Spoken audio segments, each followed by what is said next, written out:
pandemic wasn't real and the race war isn't real. JFK was definitely murdered by CIA. 9/11 was an inside job. Reptilian aliens, the Epstein connection. MKUltra is a huge one. Is there a conspiracy theory that you don't believe in? That's a great question.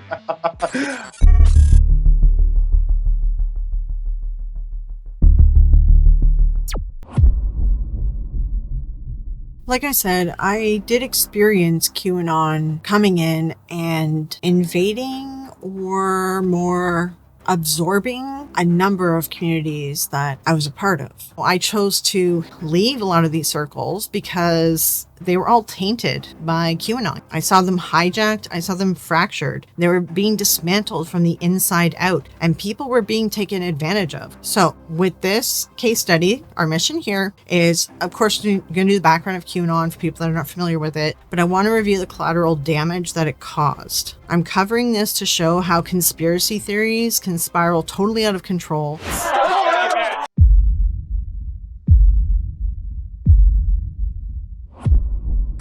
Last year, the FBI labeled the movement a potential domestic terror threat.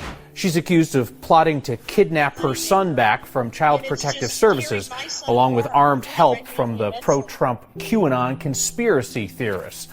A California man who subscribed to the QAnon beliefs has been arrested and charged for brutally killing his 2 young children. And this was his explanation of the reasons why. He said that he had been enlightened by the extremist group QAnon and the Illuminati, both baseless theories that claim secret elites are maliciously controlling national and world affairs from the shadows. He had received visions and signs revealing that his wife had, quote, possessed serpent DNA. And while, yes, billionaires do control our entire world and our lives, it's the paranoia that QAnon added to this, and it's the extra conspiracy theories that cause things to spiral to a level of psychosis. I had a really close bond with my mom, and I just can't believe that she's not here. Rebecca says her father had never been physically violent, but his behavior started spiraling about 2 years ago. He became a different person after 2020 when Trump lost. She says he started getting more agitated at normal things, and that he often found a way to bring up conspiracy theories about the vaccine, 5G, and electromagnetic fields. There are many more victims than I have the time to show today. Just be aware that there is a lot of bloodshed on the hands of this conspiracy, in my opinion, cult. Let's begin first with what exactly the belief of QAnon is, or at least the belief that they started with.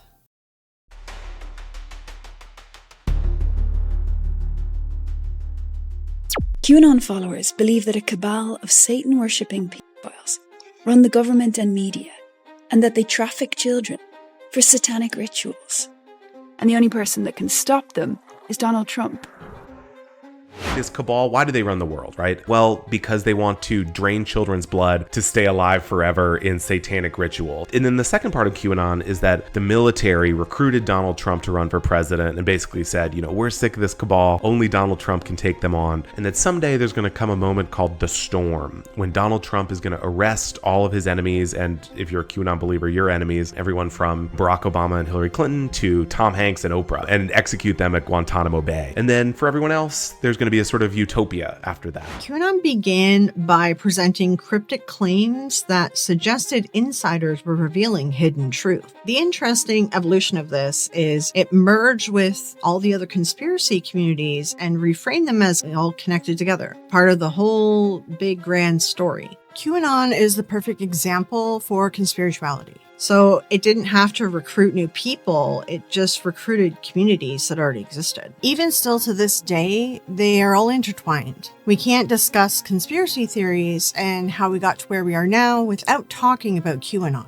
Over time, QAnon became less like one theory and more like a conspiracy umbrella, and it pulled in all the adjacent beliefs and online subcultures as well. What QAnon is just an amalgamation of all of the greatest conspiracy theories thrown into one big belief. Where we go one, we go all. Where we go one, we go all. a few disclaimers, a few things that we need to address together. First of all, as we review the QAnon case study, this is not a political argument. It's a look at the cultural wreckage left behind by this digital movement. Not just one side. It's not black and white. When nuance is removed from political discussion, it not only becomes a lot easier to simply harden your stance and refuse to negotiate with your colleagues across the aisle. After all, they aren't just fellow politicians. They're the devil incarnate. The main reason, though, that I want to cover QAnon is because I was part of, or I was involved with, Anonymous, the spiritual community I grew up with as well. I grew up inside. So I witnessed a lot of QAnon coming in and destroying all these communities. And it became very black and white, left and right. Essentially, if you weren't on this far right extremism thought process of QAnon, which also involved a lot of conspiracy theories, it was just this complete 180 or 360.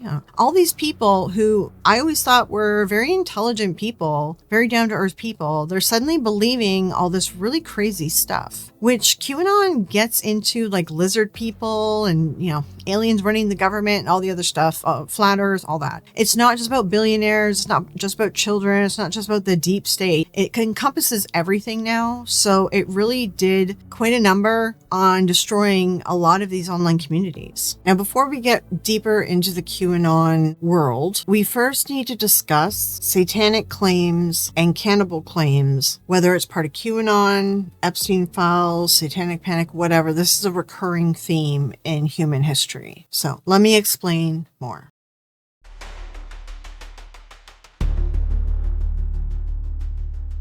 As I mentioned previously, with the difference between the Satanic Panic and the Epstein files, again, QAnon and the Epstein files are also different as well. The Epstein case is a documented criminal reality, and QAnon is a speculative narrative that uses real-world corruption for its fictional beliefs. But the whole idea of it being satanic, ritual abuse, and drinking their blood, it's not a new idea. Satanic Panic didn't get it from Epstein. QAnon didn't get it from Epstein. This goes back to the blood libel, the original Save the Children propaganda from centuries ago. So the blood libel is a literally medieval anti-Semitic conspiracy theory, and it was this idea that powerful groups of Jews were meeting in secret late at night to ritualistically abuse children and extract their blood to use it in matzah. The blood libel evolved into this idea that Jews were using these secret occult rituals to control the world. So the Protocols of the Elders of Zion is a forgery that was produced in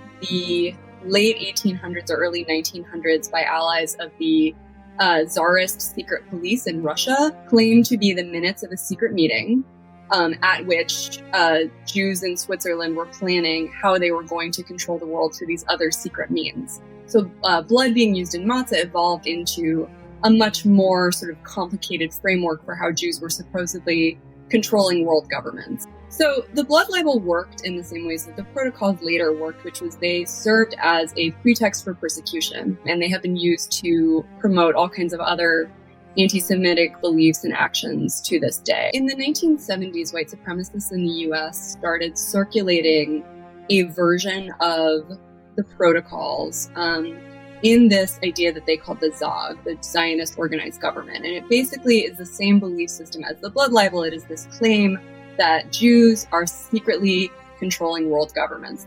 What we see in QAnon is a little bit different, but it is also the same. It takes elements of the blood libel, it takes elements of the protocols, it takes even elements of the Zog, and it sort of compresses them together into this kind of conspiracy theory, where even if it's not overtly anti-Semitic on its surface, it is very much deeply rooted in the history of anti-Semitic conspiracy theories, is that they served as a pretext for genocide. They served as a pretext for violence. So the concern is whether or not we realize it leads to a demonization of our political opponents, and it leads us to a pretext for individual violence, which is something that we've seen over and over again connected to QAnon. People thinking that they are justified or obligated to commit individual acts of violence or domestic terror because they believe that they are confronting this cabal.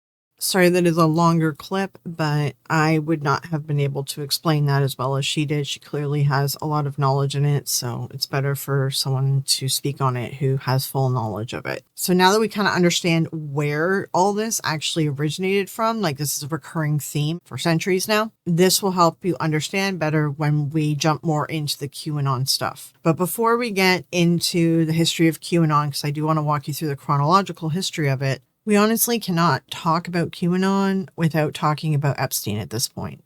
And it's pretty much because of the claims of Satanism and eating children.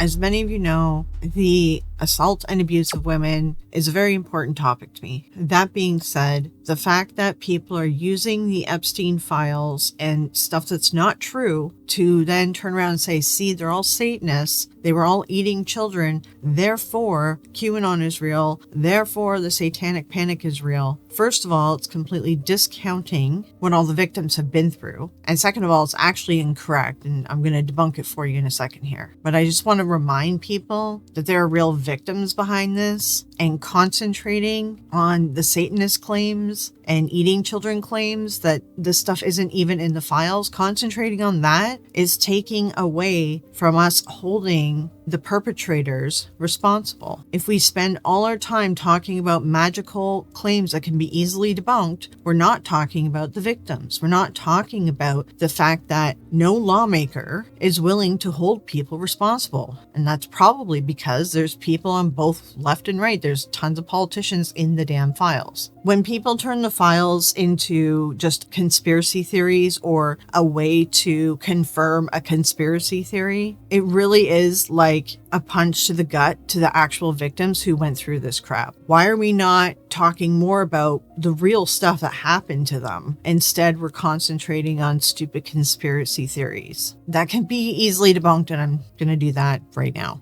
And please go visit the YouTube channel Soft White Underbelly to hear statements from the victims themselves. As well, you can also visit the website worldwithoutexploitation.org to sign a petition and hear more from the victims as well.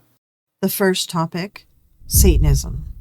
Briefly to start, it is important to point out people who truly practice satanic religions and beliefs, they do not sacrifice people and they do not eat people. Anyone who is doing that, they are just homicidal and they're using a scapegoat of Satan, just like other people use the scapegoat of God when they get caught murdering people too. Additionally, I know it's gross to bring up too, but some people have a proclivity to this stuff. I'm trying to think of the other word instead of the word that'll flash on the screen right now. But that doesn't mean that they're real Satanists. They're just acting out a fantasy. Could someone in this circle be a Satanist? Sure, always a possibility. I did search through the Epstein files to try to confirm these different stories. There is actually no evidence of any sort of satanic ritual or cannibalism mentioned in the Epstein files. And I tried to figure out, okay, where does this satanic stuff come from? And it all links back to Baal. Baal, for one, not satanic, not a demon, essentially an old deity that was turned into something bad, and because they wanted to condemn people that weren't following their religion. So they made up things about it. It's called propaganda. That being said, in the files, BAL was an acronym for a bank account or like a trade, a securities trade. So we're at the Epstein library where you can search stuff for the Epstein files. You can see government website. All right, let's first look up the satanic stuff. So we look at Baal, we can see it's honestly just a code in a securities list. It's a rating. It was part of like a portfolio bank statement from JP Morgan. There is actually an agent that works at JP Morgan whose initials are also Baal, or his name is Baal. And as well, we can see here there's Baal Insurance too. Again, this is just financial data. This isn't anything to do with any conversation they're having. These are financial reports from JP Morgan about securities, which is stocks, equity securities. You can go through all this, but you can see it's securities and bonds. I know some people are like, oh, that almost sounds like Satan. And we can see BBVA and Santander capital ratios. These are acronyms that are used. I used to work for a bank. These are acronyms used by the bank. So it's taking this name, Santander, and it's cutting it off because there's a character limit for this stuff. I mean, you can go through all this stuff. It's all just related to financial data. Considering that Epstein, the one thing he was good at was money and numbers, it's not surprising that there's a bunch of stock portfolio stuff linked in the Epstein files. Also, I do have a video on Ball and his history and why he got turned into a demon and so forth. You can check out my videos on demystifying demons. Right, and forgot to do one more thing too. We look up Satan. We can see here, there's actually, if I can find it again, they signed up for, there's a few things they show that they signed up for, like a joke email. Like he would get sent email jokes. So this is all just like stories, poems, things like that. Not even written by Jeffrey, just in here. Like this is just like a little jokey story. They're just newsletters. Like I've gone through these and I don't see anything that points to be like, oh yeah, you are Satanists. And then this one here, someone is accusing them of being like Satan.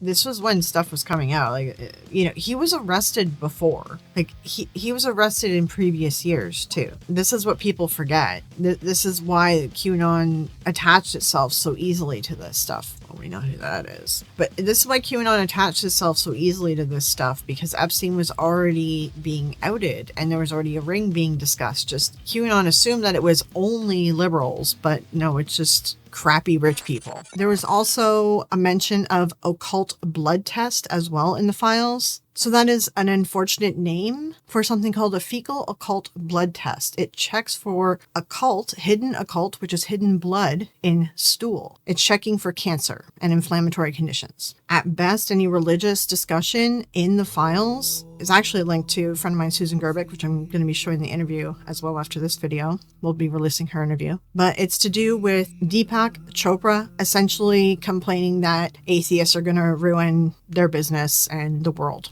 And that's at best the only real religious discussion in the files. This also is another reason why you can't just turn around and be like, oh, Epstein files, that's why satanic panic is real. That's why QAnon is real. No, there isn't even any Satanist stuff in the files. Epstein, again, there's no blood drinking, there's no adrenochrome harvesting, there's no Satanism. That is just continued prejudice from the blood libel. As well, people also need to learn to differentiate between the satanic panic and any mention of Satanism in modern day. Like, even if there was Satanism in these files, it doesn't mean that Epstein is linked to the satanic panic. There's been no link to any of the stuff from the satanic panic, because satanic panic went after daycare workers, goth kids, people who played D&D. Also, I did a video on the satanic panic as well, if you want to dive more into that too.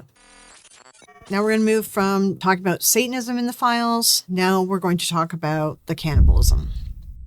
Could someone in this circle be a cannibal? I'm going to be honest, I really don't think so.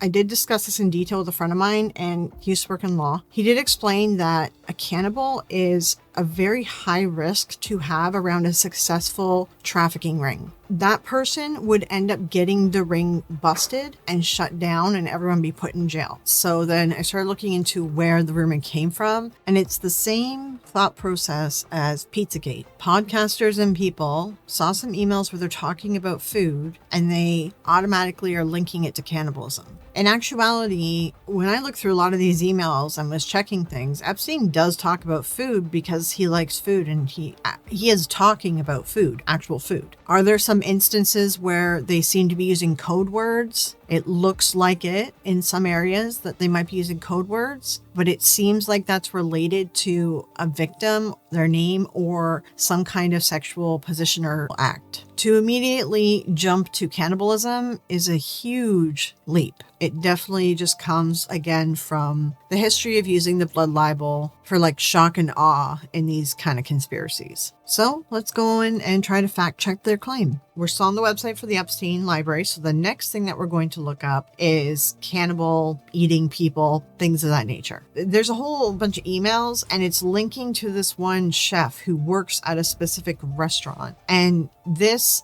restaurant is called Cannibal. It's in New York. So people have taken that to decide that, they're eating children. But let's first take a look at this cannibal restaurant, and I want to show you you that this is just a restaurant, right? So even here, he's like talking, this guy, a jerky class, he knows how to make jerky really well. He works at this restaurant called Cannibal, and he cooks, wait for it, beef jerky and steak. He has time at 3 p.m. if tomorrow's okay with you. So some people have taken that to be like, oh, this is sexual innuendo. Actually, no, this was literally about food.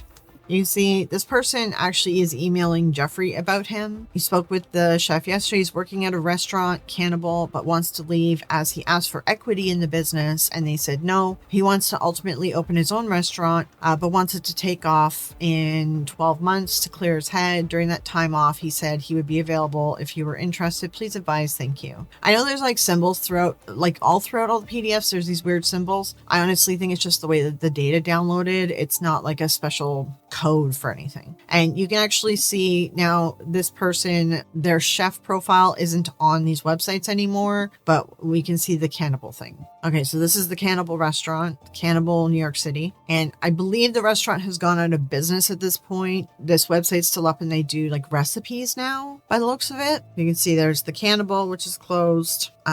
Cannibal in New York City. There was food bloggers and stuff talking about it. They even serve something called Cannibal Jerky. Like it was just a joke, play on words. And in 2019, it looks like it closed.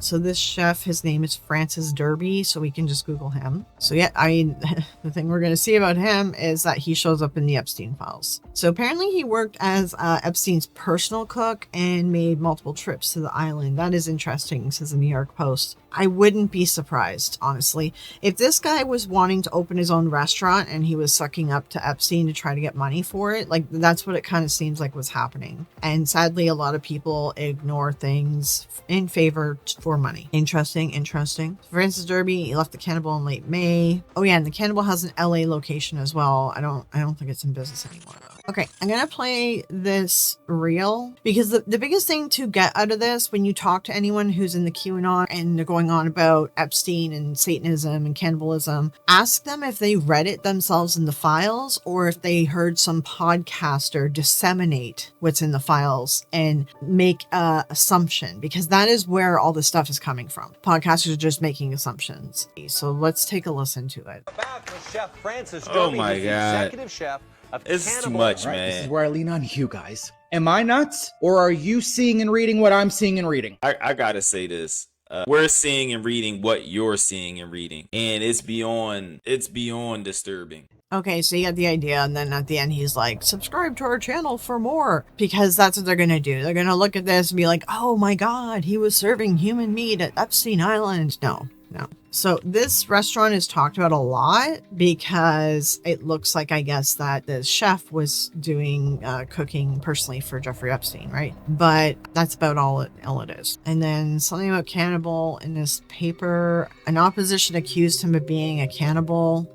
It's just a newspaper clipping. None of this is anything to do with eating people, all right? I just want you guys to understand that people have just taken stuff and they've disseminated it and turned it into, oh my god, they must have been eating people. Let's just use a little bit of critical thinking here. First of all, they wouldn't have put it in emails if they were. But second of all, they really wouldn't have been doing it anyway because it would risk the whole operation because you can't be eating your product. Third of all, there are tons of psychological reports and studies done that show cannibals are loners. They don't go out and party. They don't hang out with everyone. And all these rich people and politicians, they would not want to be anywhere near a cannibal. It's way too risky. And just to further this, just some really light, simple research on cannibalism. You can see there is actually a lot of articles talking about cannibalism being addictive. Even people that have a biting problem, which I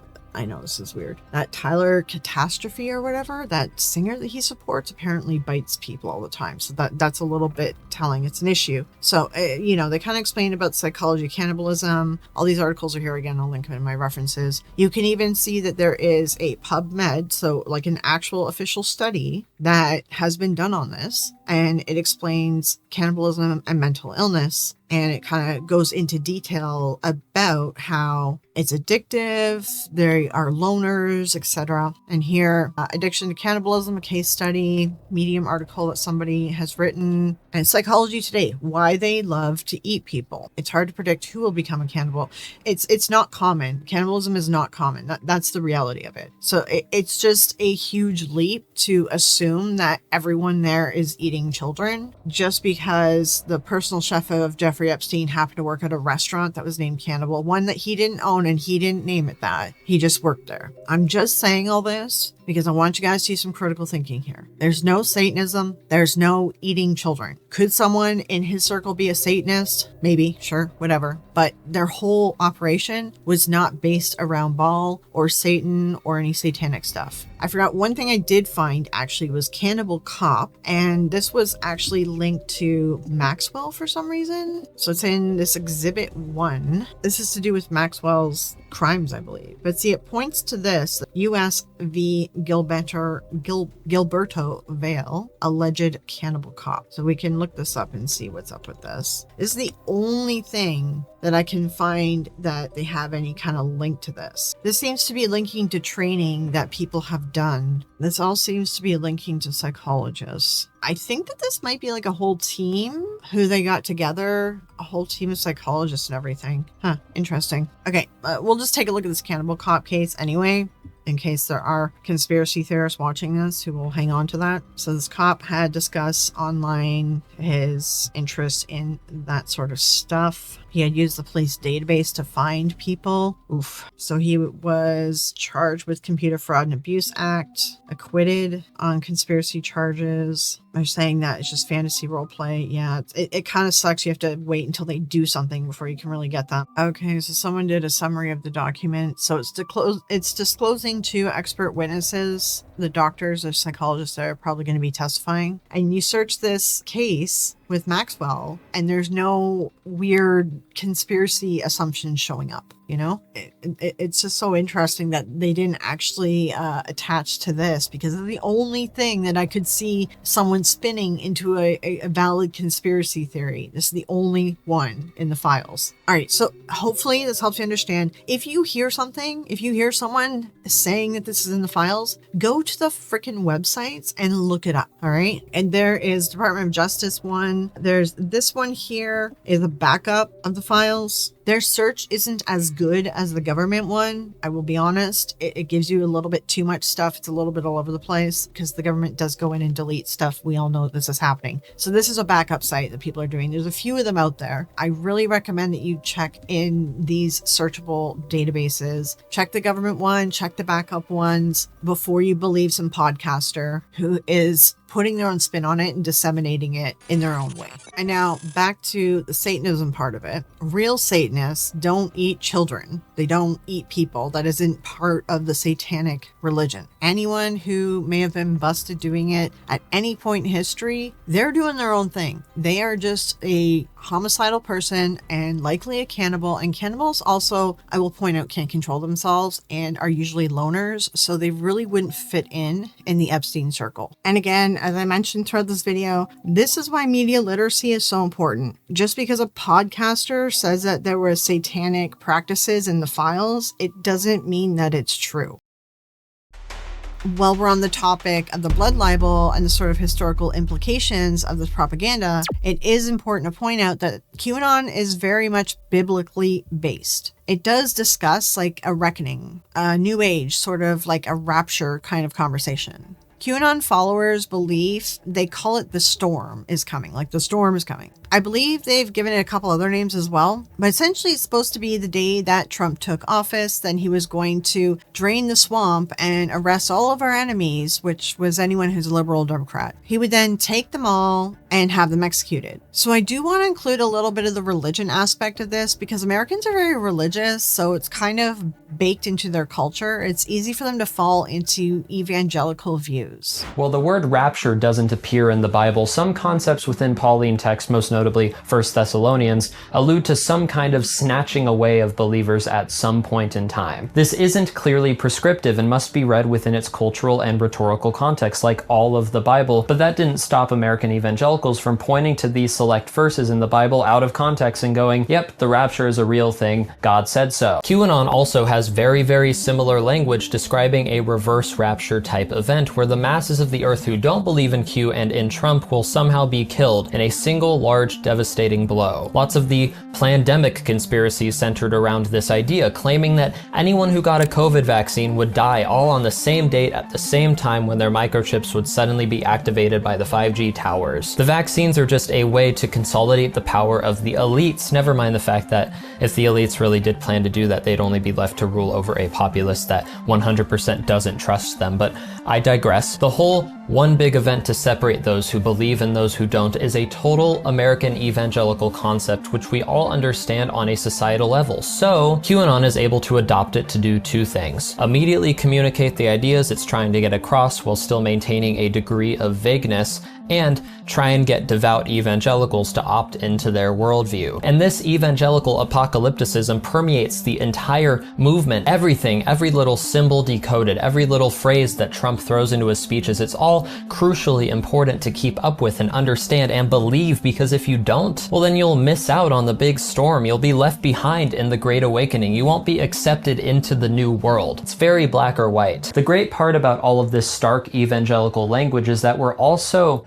used to it. It's everywhere, and it has been for a long time. And if you're anything like me, when you hear someone say something like, that person is the devil, you're probably less likely to think that they're promoting fascism and more likely to think, okay, grandma, let's get back to bed now. To end off this religious sort of talk, I do think it's important for us to remind Christians of what Christians are supposed to really be like. And a lot of the people in the QAnon, people that have these beliefs, they do tend to be Christian, often evangelical. And I'm not a Christian, but I find a creator who does a really good job referencing all the correct scripture and books and gospel to show why this whole belief system is the opposite of being a good Christian. So I'm just going to throw this in here. I just want to give you a quick heads up because it's a lot of religious talk, but also this creator is clearly using an AI voice and AI generated images. But I couldn't find any other creators who were referencing all these books, and I don't know enough about the details of scripture to be able to confidently talk in this manner on this topic. And I do think that the script that he wrote for this and the references that he makes are actually very important. So I'm going to include this here, and I might do something to edit the pictures around. A non-AI creator who does go into detail like this is Monty Mader. I do recommend you follow her. I just don't have time to look up each one of these verses and look through all of her old shorts because she would have said these things years ago. I'm sure that she's made a short for each one of the points that we're about to listen to, but I just don't have the time to gather it all. But she goes into a lot more detail and she knows the Bible very well, grew up in a cult. I really do recommend her for stuff like this. What real spiritual awakening looks like. The actual Great Awakenings in Christian history had specific characteristics. 1. Repentance and humility. People recognized their own sin and need for God. The focus was inward. Lord, change me, not outward. I see through the lies everyone else believes. 2 Chronicles 7:14. If my people who are called by my name will humble themselves and pray and seek my face and turn from their wicked ways, then I will hear from heaven.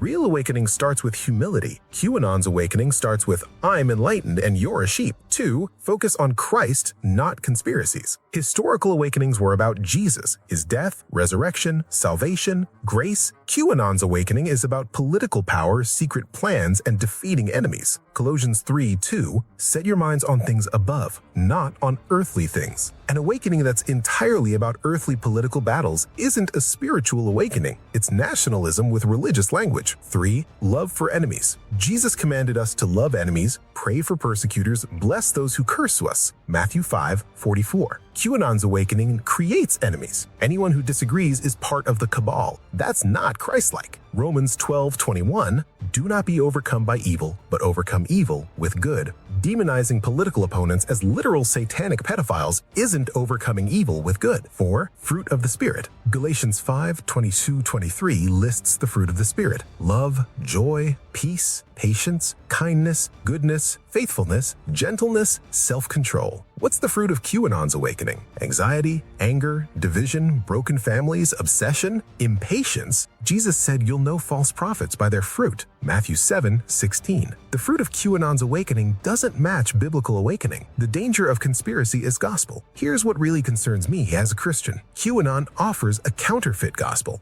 Real gospel: you're a sinner, Christ died for you, repent and believe, be transformed by the Spirit. QAnon gospel: you're enlightened, trust the plan, research and awaken others, humanity will be saved by the storm. One puts faith in Christ, the other puts faith in a conspiracy narrative and political saviors. Bearing false witness. The 9th commandment, Exodus 20:16. Q made countless accusations without evidence. That's literally bearing false witness. Failed prophecy. Deuteronomy 18:22. If a prophet speaks in God's name and it doesn't come true, that's a false prophet. Q made hundreds of failed predictions. Many QAnon believers framed this as God's plan. That's false prophecy. 1 John 4:1. Test the spirits to see whether they are from God. Testing means examining evidence, checking claims, comparing to scripture. QAnon demanded you trust the plan despite failed predictions. That's the opposite of biblical testing. What real awakening requires. If Christians want actual spiritual awakening, scripture is clear. Prayer, 2 Chronicles 7:14, repentance, Acts 3:19, humility, James 4:10, truth,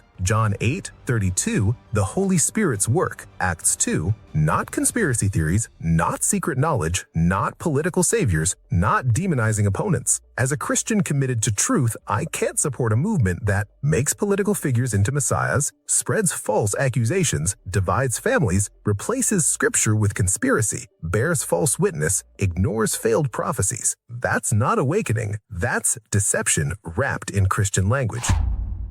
And listen, we can have a conversation about AI, and we will, because there's some stuff on the schedule I got to get to. I do think that it is a nuanced discussion, and I do think that my views on it will be ever changing as things get more and more intense, like lately. But for now, we're just going to put a pin in that. We'll come back to that in a later video. All right, now that we've covered all the religious aspects, the Epstein aspects, and I give you a brief overview of what QAnon stands for, or what they believe, now we're going to be jumping in to the bulk of it from its conception to modern day.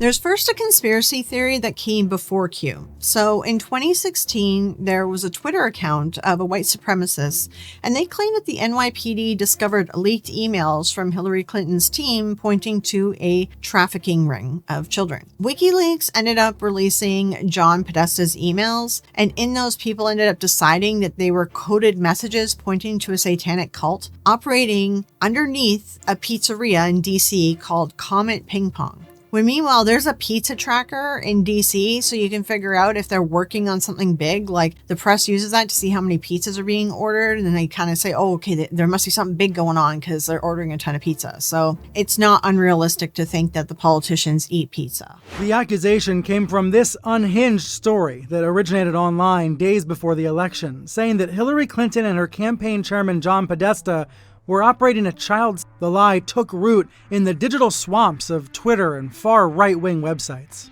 We're not covering Pizzagate enough, even though we covered it every day, to expose the Satanism and the occult and the code words.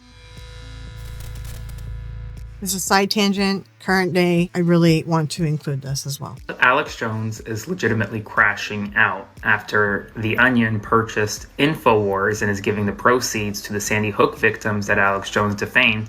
Alex Jones went on air shirtless and started screaming about The Onion on InfoWars. You can't take something over and then act like you're somebody, even if you say it's a parody. Right. You've already checked with lawyers, so they're in deep shit. I'm already suing the Democrat Party law firms. Already got civil rights lawsuits. Do you think, look, just because you're wearing my shirt, don't mean you're me. October 30th, a Clinton-hating, Trump-loving Twitterer claimed a police source said Clinton was at the center of a pedophilia ring. This is how conspiracy theories are threaded together, lie by lie. Eventually a name stuck, Pizzagate, and the believers started harassing the owner of the pizza place. We've received many calls, but really they're from around the world, so we didn't expect anyone to come. It is important to point out that this originally started with them drinking children's blood, which links back into the centuries-old anti-Semitic texts that are out there. Then eventually it evolved into running a CSA ring inside this pizzeria. Then it evolved into them putting the children under duress so that they could harvest adrenochrome, which adrenochrome is just adrenaline oxidized. You don't need to harvest it from a person. You can just take adrenaline off the shelf, which we have everywhere, like, you know, it's in EpiPens and stuff. All that they have to do is oxidize it. Then you have adrenochrome. The adrenochrome thing is an old theory back in the 1950s or so. There was a psychiatrist who believed that this was the cause of schizophrenia, and that if he could somehow, I don't know, backwards engineer adrenochrome or something, then that could cure schizophrenia. Anyway, it didn't work, of course. However, Fear and Loathing in Las Vegas, they took this adrenochrome idea and added it into the script and everything with it, right? I can't remember if it was in the book too. I don't remember. But it kind of made this paranoia, hallucinogenic scene in the movie. Those two men in the dock, and they took me to the hotel. What is this shit? Adrenochrome. Adrenochrome? I stomped them.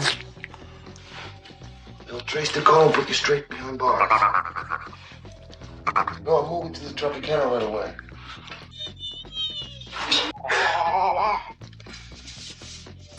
And it seems like that's where people got this adrenochrome thing from, and they kind of ran with it. And some guy did actually break into the pizzeria to rescue the kids that weren't there either. He was arrested because he was armed, of course. A North Carolina man arrested in a DC pizza shop after brandishing a gun, telling police he was there to investigate a conspiracy theory called Pizzagate. Edgar Welch appearing in court this afternoon. According to police, Welch said that he had read online that the Comet Ping Pong restaurant was harboring child sex slaves, and that he wanted to see for himself if they were there.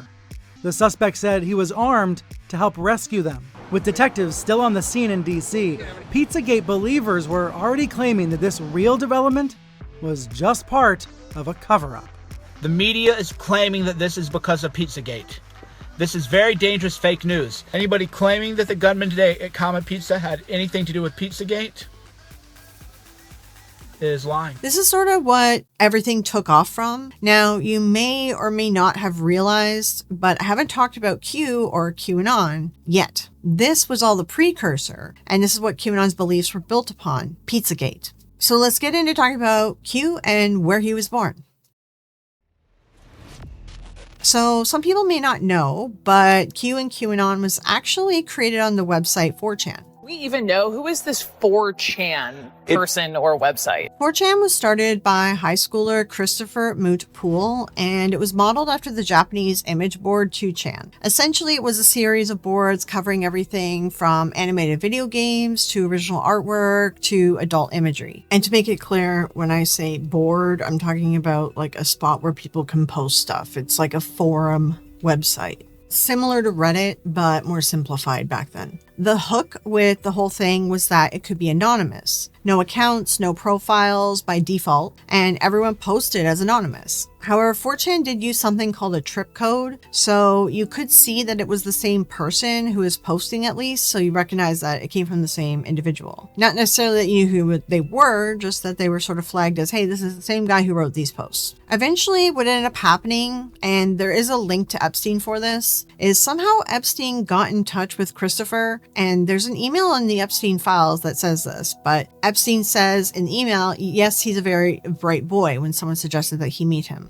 He then goes on to say, gave him a ride home. And the person that emailed him about Christopher was suggesting that he meet him because he said something like, it's a great way to sow discourse in the world. So I just want to touch on this article really briefly. Epstein met Poole, said that he drove him home, thought he was a really bright boy. The timing of this is very interesting. In that same month, then Christopher added a politics board to 4chan, where 4chan never discussed politics before. It was built for memes and cringy stuff, not to get into politics. So it was after he met Epstein that this politics board showed up. The person who first suggested that Epstein meet Poole emailed him again saying that 4chan's potential, he says, this article describes why I find Poole interesting. The potential for manipulation is huge. So essentially saying like, this is a great site for us to take advantage of and mess with people. So we can just briefly look at the emails as well. Epstein says that he had no clue who he was when they met. And then this guy says he's one of the greatest hackers. I would have to disagree with that. Then about 4 days later, this is where he's like, the potential for manipulation is really huge on 4chan. Sorry, this is bright as heck, but essentially the article saying 4chan users seize internet's power for mass disruption, which 4chan became a place where essentially troll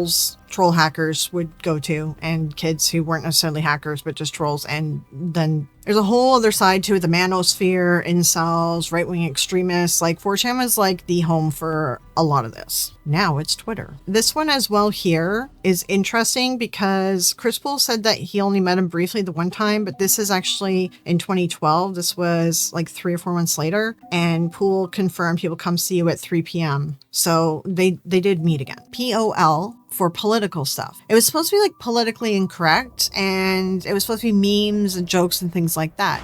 It did start off like that. Then hot takes started, then LARPing, and it kind of blew up from there. So it was like a mixture of sort of talking a little bit about politics, but more like trolling it and making fun of it. So people would often pretend to be things like FBI agents and stuff. So a year later, after the Pizzagate in 2017, this post appeared on the POL board, and this is where Q ended up popping up, essentially pretending to be some kind of insider with Q clearance. And this user predicted that Hillary Clinton was going to be extradited and arrested. The user told people to watch for the National Guard, and things were going to happen in about 30 hours. Some people did originally call it out as a LARP, which it probably was, or at least paranoia. But then it kind of took off from there. There's a reason why it took off. Pizzagate was the precursor, but that happened first, and people were riled up about it. And I do think that that played a role in why people believed in Q, and also politics itself, COVID, lockdowns, things like that. Just everything was really tense, and conspiracy theories were starting to combine online because everyone was online because no one was going out. It really, the cultic milieu took over, and conspirituality grew huge and led to all this. As to why everything was happening.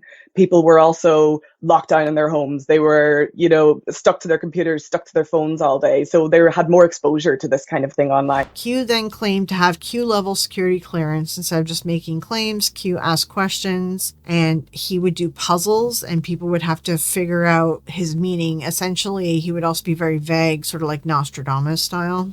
And because a lot of this content was like puzzle-like mysteries and whatnot, it invited audience participation. Followers weren't passive consumers, they became interpreters and co-authors as well. This was like crowdsourced authority. QAnon's cryptic drops functioned like prompts. People then connected the dots, interpreted hints, and built collective explanations, so the community itself became the engine of belief. Influence went to whoever produces the most compelling interpretation, not to whoever is more accurate. Storytelling obviously wins over facts. And QAnon invented its own legitimacy by convincing itself that Trump was giving them secret messages. Trump retweeted QAnon dozens of times. Prominent QAnon accounts. And that has only been increasing in recent weeks. And there's a strategy there, right? Because it works up his base.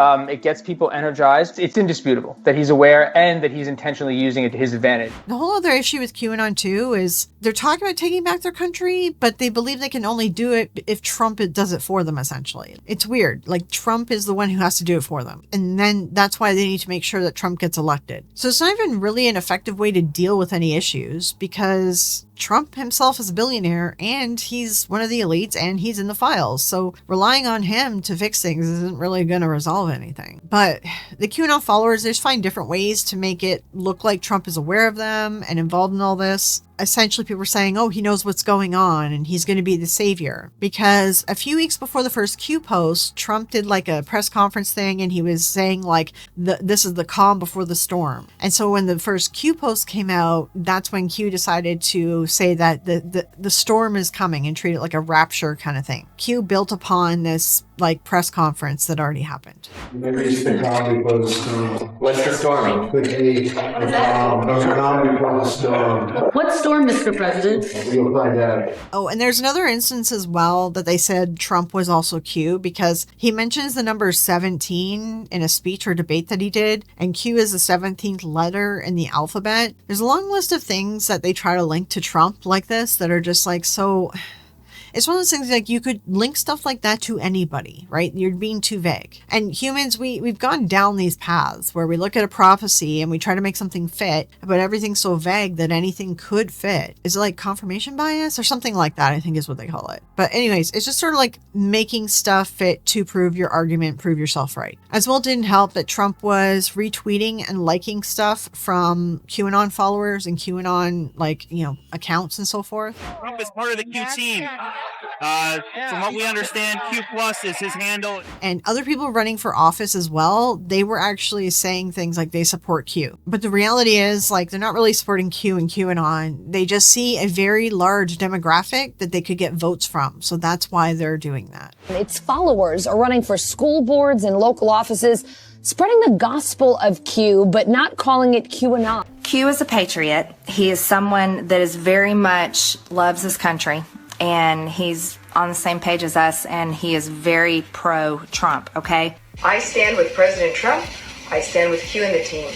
Thank you, Anons, and thank you, Patriots. So it's just connecting some dots as to why QAnon took off so well. Now, eventually, 4chan started kind of reaching its point where it was getting into trouble, and it was having to do more moderation because there was a lot of bad stuff ending up on 4chan, and there was a whole, incident that happened too, called Gamergate, but we won't get into that. 4chan was really like the bad part of the internet. I mean, I think it still exists. There's many of them, but these are like the garbage part of the internet. So what ended up happening though is another user named Frederick Brennan ended up starting another website which he called 8chan, and he said that would have no moderation at all. Even though he was getting into trouble with law enforcement, he ended up actually moving to a different country, and he sold the 8chan website to a different person named Jim Watkins, and he continued to work under him for a bit. And then 8chan ended up being managed by his son Ron Watkins. And Q ended up moving over to 8chan as 4chan was just, having more moderation and whatever. I guess they decided 8chan would be better. Also, a reason that Q moved over to 8chan has to do with Gamergate, and it's like a whole misogyny thing that we're not going to get into again. I am, of course, simplifying this story here. And if you want the full story of all the details of this whole thing, there's an HBO documentary, which I'm going to show you a clip of in a second, called Q Into the Storm, 6-part HBO documentary. I recommend that you check it out if you want to know the full details of this story. But if this kind of story interests you guys, I could do a separate video on it, but let me know.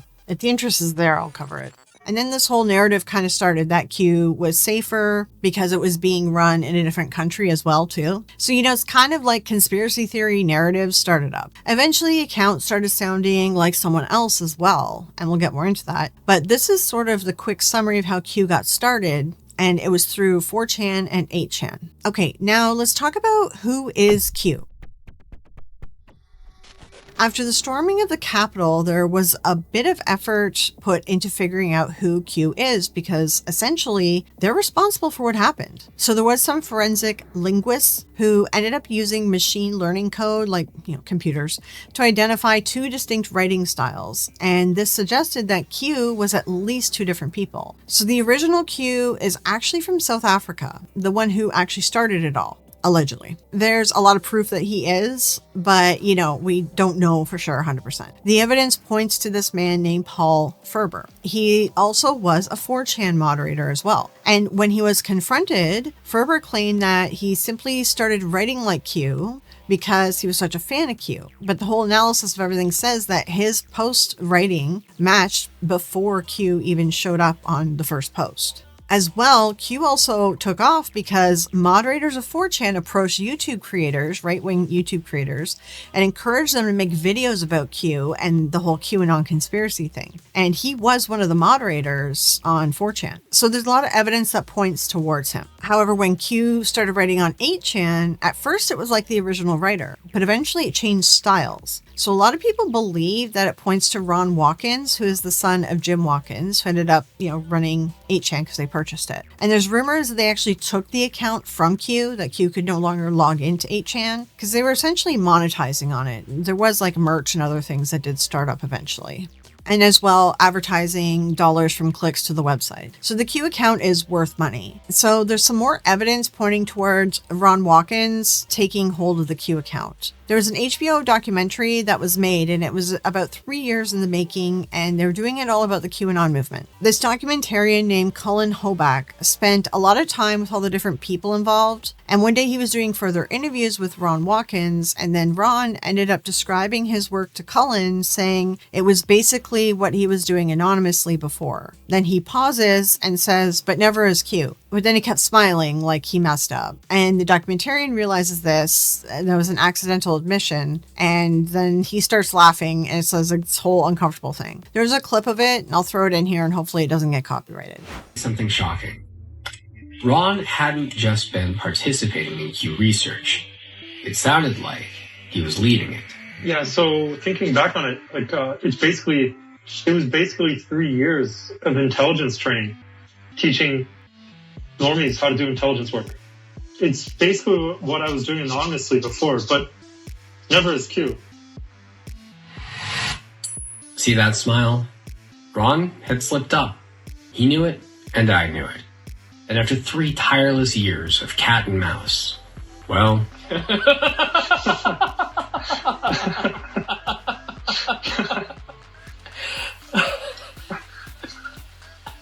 Never as Q, I promise.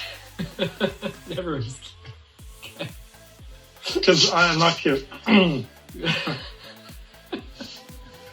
It never was. Oh, man. So with this new Q account, they were steadily posting up until the 2020 election. After the election, when Trump lost, then the predictions didn't come true. So Q ended up posting a YouTube link to the song We're Not Gonna Take It, then went silent. And on the inauguration day, Ron Watkins posted to the Telegram group saying that we gave it our all, and now we need to keep our chins up, go back to our lives as best we're able. And it might have been Q that posted that. I'm pretty sure the research is Ron. Anyway, but we believe Q is Ron Watkins. And then from there, we get into failed prophecies and how cults kind of handle that. So let's talk about the fact that we have so many failed prophecies going on here. First, there was the 30 hours, and within 30 hours, Hillary was not arrested. Then this storm was supposed to come, and Donald's first term, that didn't happen either. 2020 was supposed to be, he was supposed to be elected, and then it was really going to happen then, and that didn't happen either. Now he's elected here, more power than he's ever had, more, Republicans in seats, and yet these people still aren't being arrested. They haven't been executed. In fact, now the Epstein files are out. A lot of people and a lot of his first picks are in these files. So the Epstein files, I think, is just waking some people up to the fact that yes, a deep state exists. However, it's capitalism. It's billionaires. They've been doing it openly this whole time. And Trump is one of them. And I think most rational people can agree that we already kind of knew about billionaires controlling the world. We didn't necessarily know that they were also depraved, that so many of them would be in the Epstein files. But are we really surprised? Most of us aren't. Look at the way that they treat other people. Truth that we know about human communication, which is that the most effective lie that we can tell is one that has little bits of truth in it. It's not wrong necessarily to say that there are people in positions of high power that are not trustworthy, or people who don't have the best interest of the masses at heart. The problem is the deep state conspiracies before these files were released. They were like, oh, the Hillary's a lizard person. The earth is flat. We didn't land on the moon. All the other stupid nonsense. This is the path that QAnon took. QAnon brought in all the conspiracies from everywhere. And other things like, Kennedy is still alive. He's been buried or frozen until a certain time that he's supposed to come back and be part of the saviors. That's another one. But the point is, you kind of lose your messaging when you're starting to sound a little too nutty. So the Great Storm, the Awakening, not happening has caused a lot of people to leave QAnon. Even just the 2020 election, that loss, a fair number of them left QAnon. But there are still people in there though, and they still believe that Trump somehow is going to save everybody. This is what happens in a cult though. You have self-sealing logic. So essentially, when something goes against your belief, there's a way that you can patch it and carry on. And that is what they do. Again, that's my opinion. QAnon is a cult. When predictions fail, the narrative typically patches itself instead of collapsing.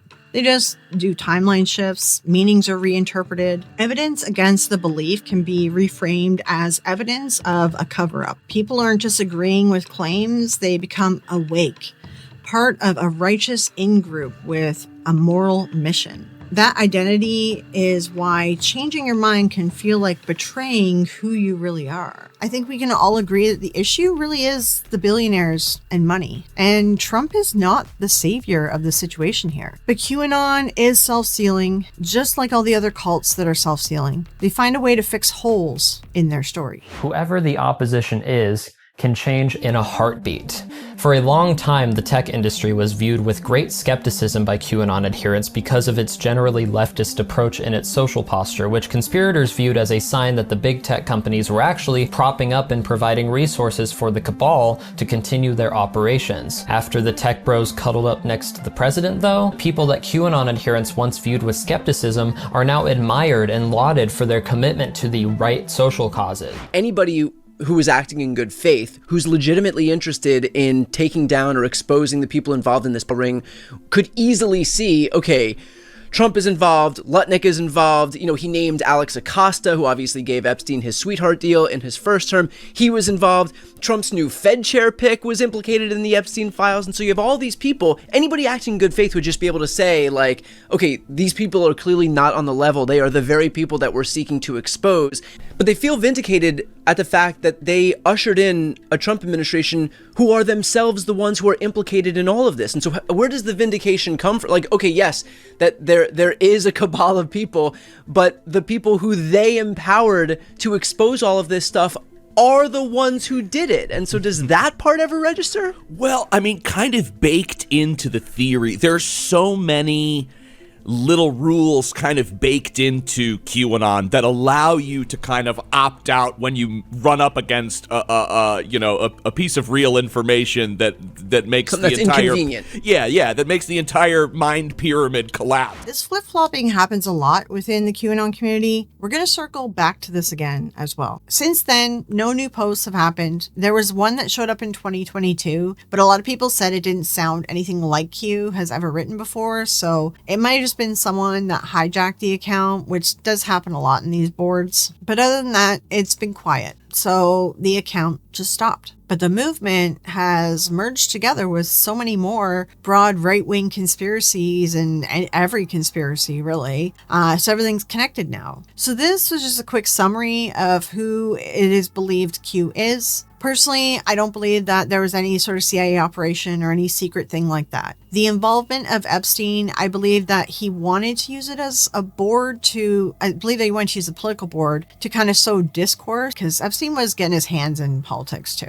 All right, now you're this deep into the video. You may have forgotten that this video is about cults and psychology. Get comfy, because that was just the background of QAnon. We still need to dive into the psychology of it, demographics, the entry points, and then I want to take a look at some testimonials from believers, testimonials from victims, the families of these people and how they've lost their family members, and then people who have left, and the tips that are offered to help a family member who's stuck inside this QAnon cult. In my opinion, I think it's a cult. So let's first jump in to talk about the psychology of this all.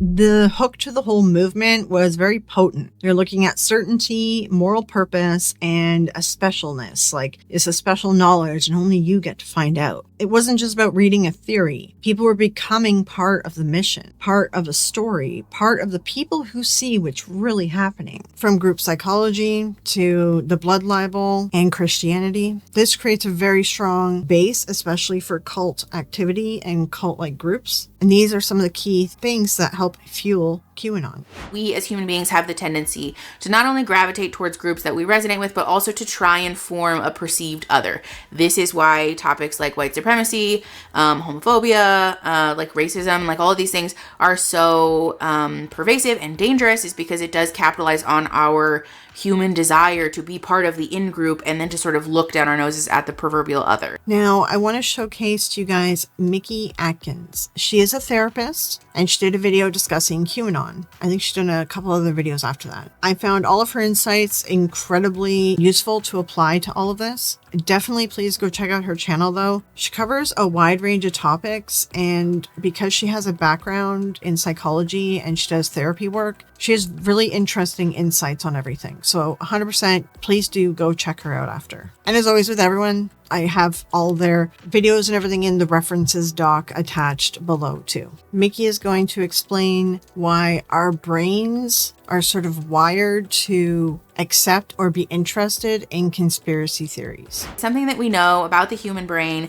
which is that it's very uncomfortable for us to sit with things that don't make sense, that we want them to make sense. There is a link between the way that people speak about QAnon and the way that people speak about like religion, for example. And this speaks to a phenomenon that we know about the human brain generally, which is that we really find comfort or value in trying to make sense of things that don't make sense. It's very uncomfortable, and we really don't like it. Our brains really don't like it when there is something that's like a big, scary, overwhelming problem that causes us a lot of distress, and we can't easily find a solution or cause or a reason to like put it in a box. It creates a lot of discomfort for us, and so because of this, we see the brain trying to do a bunch of different things. And then I found this interesting. She further goes on to explain that the human brain gets pleasure out of solving puzzles and finding answers, which also adds to why conspiracy theories have been around since like the dawn of man, essentially, and why we're never going to get rid of them.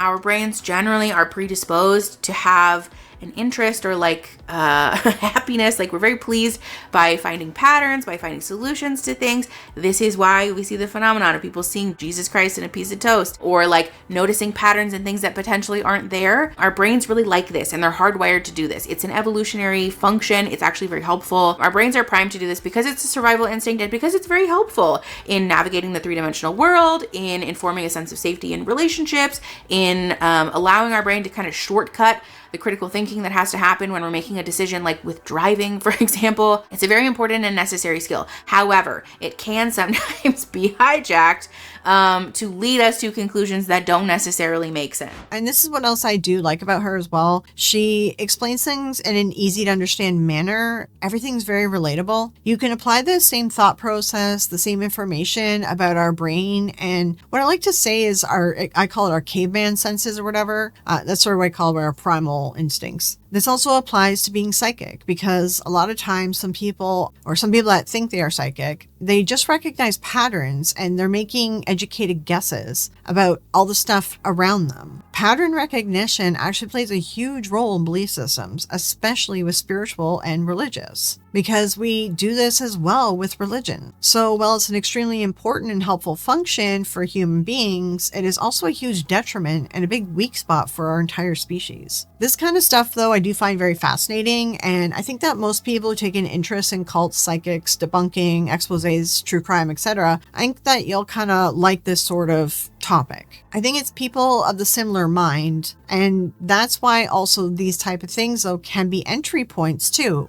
There can be a good and bad with all this. And we're going to be getting into all the entry points of QAnon. This is also why we see a tie between how many people who are QAnon believers also happen to be religious, because when our brain is already primed to be thinking in this way, and we already have the neural pathways built to view things in this perspective, it's not surprising to me that these people are very easily drawn to a conspiracy theory that has a foundational level the same bolts and nuts and pieces as evangelical Christianity. It's like very similar in structure, Not that Christianity is a fucking conspiracy theory. That's not what I'm saying. But when you look at the way that it's when you look at the way that it's spoken about, the foundation and the bones are very similar. And so that's why we see this connection. So when we talk about QAnon, it's very interesting because we have a group of people who are very attracted to making sense of the world. And they find themselves trapped in conspiracy theories in this QAnon world. Really, that world does not make sense. So they end up in this sort of feedback loop of trying to make sense of things that don't make sense, but they themselves don't make sense. And I know this is confusing. In the realm of trying to make sense out of a phenomenon that seems to not make sense, I think it's worth discussing what it is that's actually going on here, which is a lot of cognitive dissonance and discomfort about things not making sense, and a group that has a really strong desire to make sense out of things, sometimes with magical thinking. And an interview with Cindy Otis, CNN, she kind of combines all this together to help describe and explain QAnon. We tend to underestimate the extent to which these sorts of narratives are appealing. And so you have people who are essentially looking for answers. And so it's a very compelling narrative to say, all of this is orchestrated. There's a cabal coming after you. They're trying to make your life miserable. You want an answer for why bad things are happening? Here they are. The riskiest part about QAnon existing in today's world, when we look at, our capitalist society, combine it with tech and internet and AI, all this different stuff, there's so much out there that we just can't trust. We realize that we can't trust it. We also don't have the time to analyze it properly. We don't have time to think. Some people that get stuck in this conspiracy theory loops or QAnon, they kind of get trapped because they didn't have time to think it through before they adopted it as, their truth. They didn't have time to apply critical thinking or to fact check something, and they got caught up in the moment. And this happens to me too. Okay, I normally do share stuff that I try to fact check, or if I don't fact check it, I'll try to be like, if this is true, this is interesting, or I haven't checked it yet, but this is interesting. I'll try to say that. But I've noticed with myself, I have a bit of a blind spot, and I think there are some other people out there that have this too. If there's anything shared about like women being SA'd or attacked, things of that nature, I tend to sort of react first and fact check later. It's a bad habit of mine, but that's sort of what's happening with the people of QAnon. They're kind of reacting first and not fact checking anything. And I'm going to show you some interviews as well too of some different believers. You can kind of get into their headspace a little bit. A lot of them too are women, and they got recruited and interested in QAnon because of the children, because they think children are in trouble, and children, that's their blind spot. Now is just a really difficult time to figure out what information is correct and what isn't. And when it's something that feels that urgent, that hundreds of thousands of children are being trafficked across the border, it feels like, oh my gosh, I have to do something about this and I have to do it now. You don't give yourself that moment to pause and think about it. Now let's further expand upon this and discuss the demographics of who are in QAnon.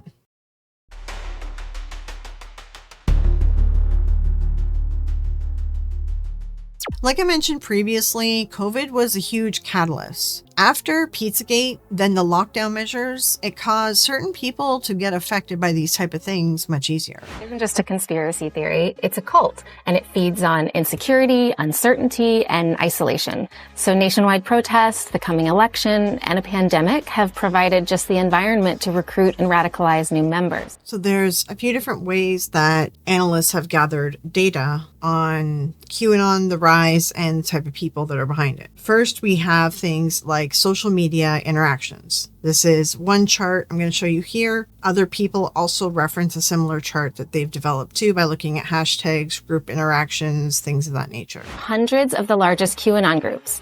Do you see that spike? That's in March, when states began COVID-19 lockdown measures. Additionally, there were also surveys held, and there are a couple people I'm going to show you. They're from the QAA podcast, which is formerly known as the QAnon Anonymous podcast. They have a lot of knowledge as well in this. I looked at hours and hours of footage, but it's just too much to easily clip them. But I do recommend that you go check them out, as they've been covering QAnon and following QAnon, helping people escape, helping with the data, helping people understand it. They've been doing that since QAnon first showed up on the scene. These guys popped up to study it and help and so forth. I want to throw their clip in first, as this clip is very recent. It's only from a few months ago. They were guests on the Brian Tyler Cohen show, and they're talking about the polling data around QAnon. People haven't done polling on QAnon belief in a couple years, but like last they checked, it was in the neighborhood of sometimes like 4 or 5%, which is millions of and America? millions of Americans. Yeah, Yeah. It's that's like 15 to 17 million people. Yeah, Yes. that's right. Yeah, that's right. And Yes, like, I mean, people that's are also, pilled.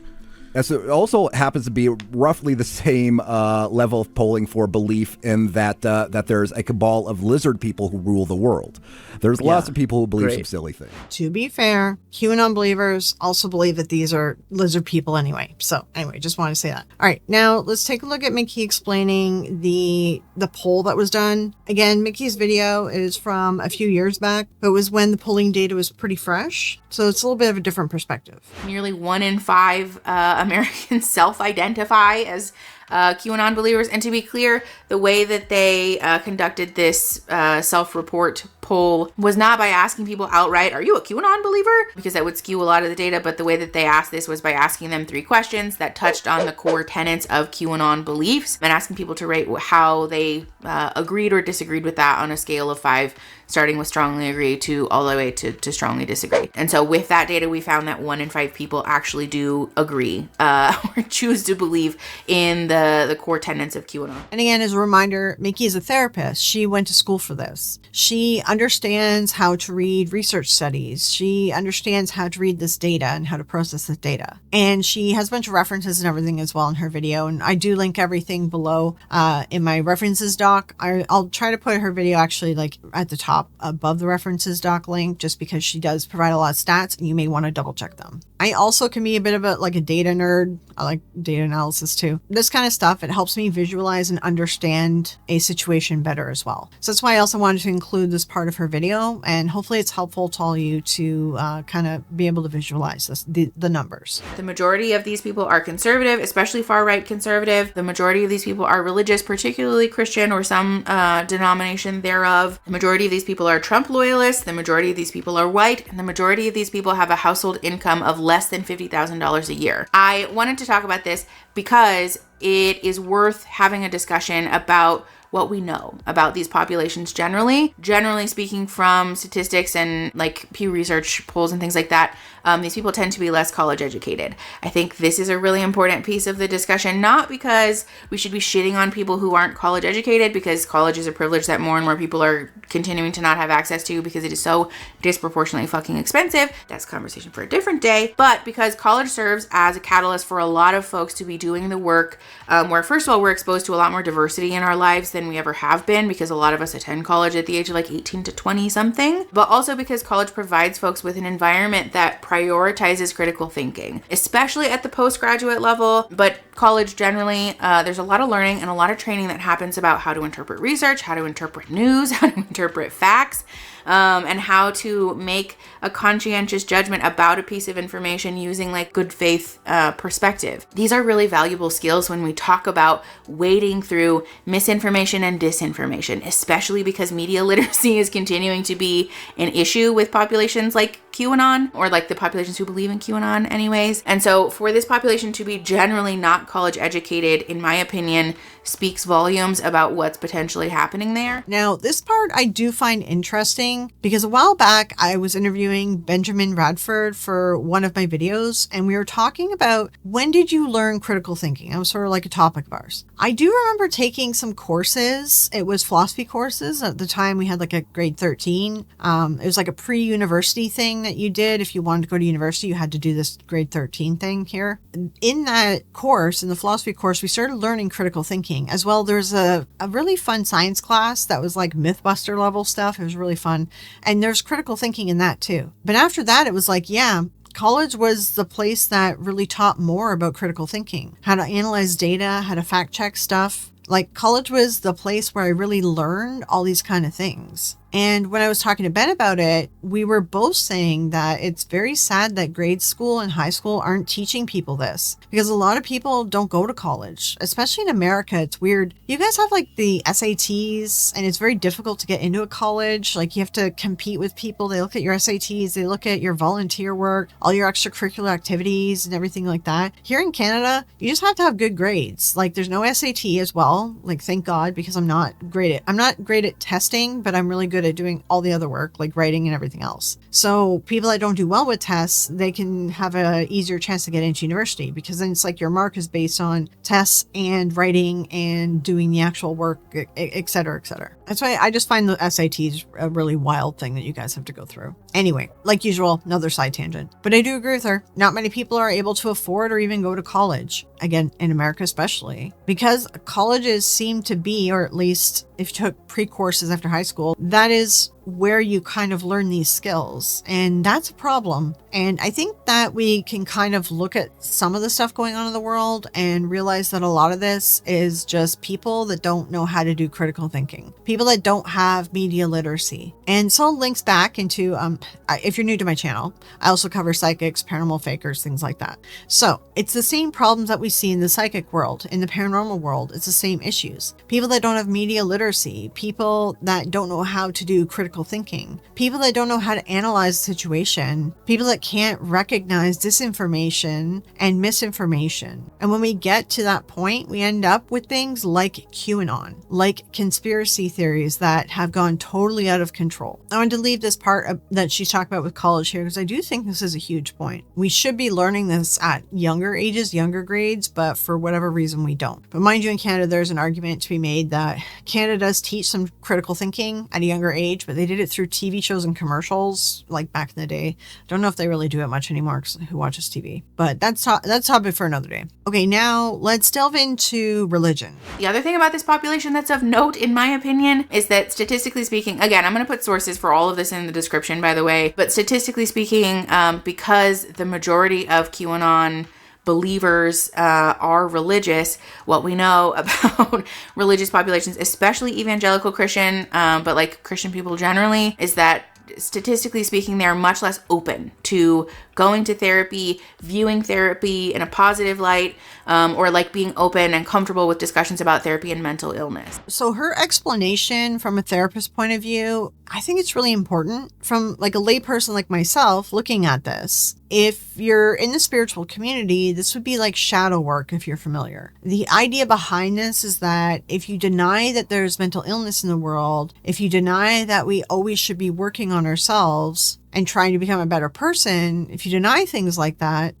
a lot of religious people do deny it. They say that none of this stuff matters. A lot of them do the whole like, my life is in God's hands, so I don't have to make any decisions. He does it all for me. Whatever happens, happens. And that isn't a good way to live life. You never really analyze yourself. You never really work on personal growth. You don't notice any of your own flaws. And people in that mindset, they're very easy to convince into a cult. However, the other side of that is also people who feel like they're very flawed and that they need a lot of help. And people are seeking therapy or alternative ways to fix like themselves and their mental health, they often end up in cults too. So it's like the extremes. That's usually when we get into problems, right? Ideally, you want to be in the middle. And ideally, you want to see an actual licensed, properly trained counselor, therapist, psychotherapist, whatever it might be. Don't put your mental health into the hands of some guru on TikTok. In my clinical experience, a lot of work is typically done on ourselves, obviously, but particularly around being able to sit with the reality that we're wrong or that we have growing to do. It's a very uncomfortable process. Shame gets in our way a lot of the time, which again, conversation for a different day, but it gets in our way of being able to really effectively sit with the reality that sometimes we fuck shit up and then we do stuff wrong, and that it's okay to change our mind, change our opinion, to continue growing and to honor more or less publicly, or at least like out loud with family and friends, I mean, that I did the wrong thing and I'm choosing to learn from that and to grow and to move forward. It is a very high level skill and like speaks to a high level of emotional intelligence to be able to really say like, yes, that one was my bad. That one was my fault. It's a lot more difficult than people think it is. Typically people tend to overestimate their skill level in this area. And so therapy is usually like step 0, if you will. So again, noting the demographic features of people who tend to be QAnon believers and then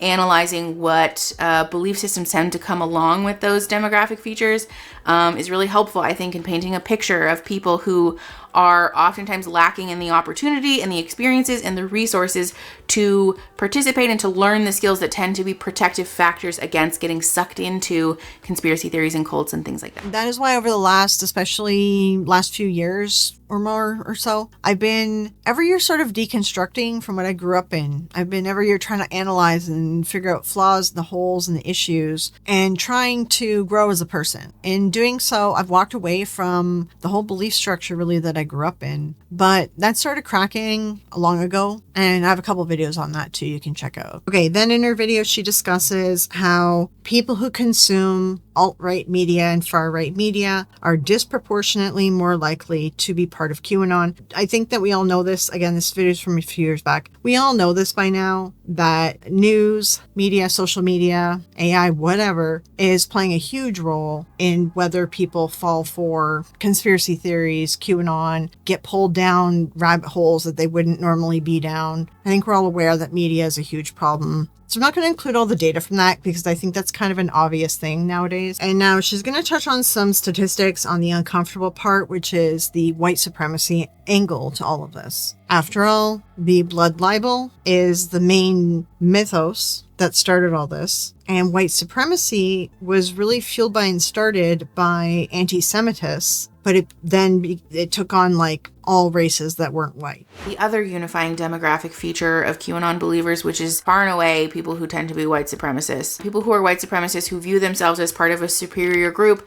have a lot of incongruency in making sense of like, why is my life so difficult if I'm part of like the chosen group of people? This is incongruent with my lived experience, and so therefore I need to find a solution for why this is happening to me.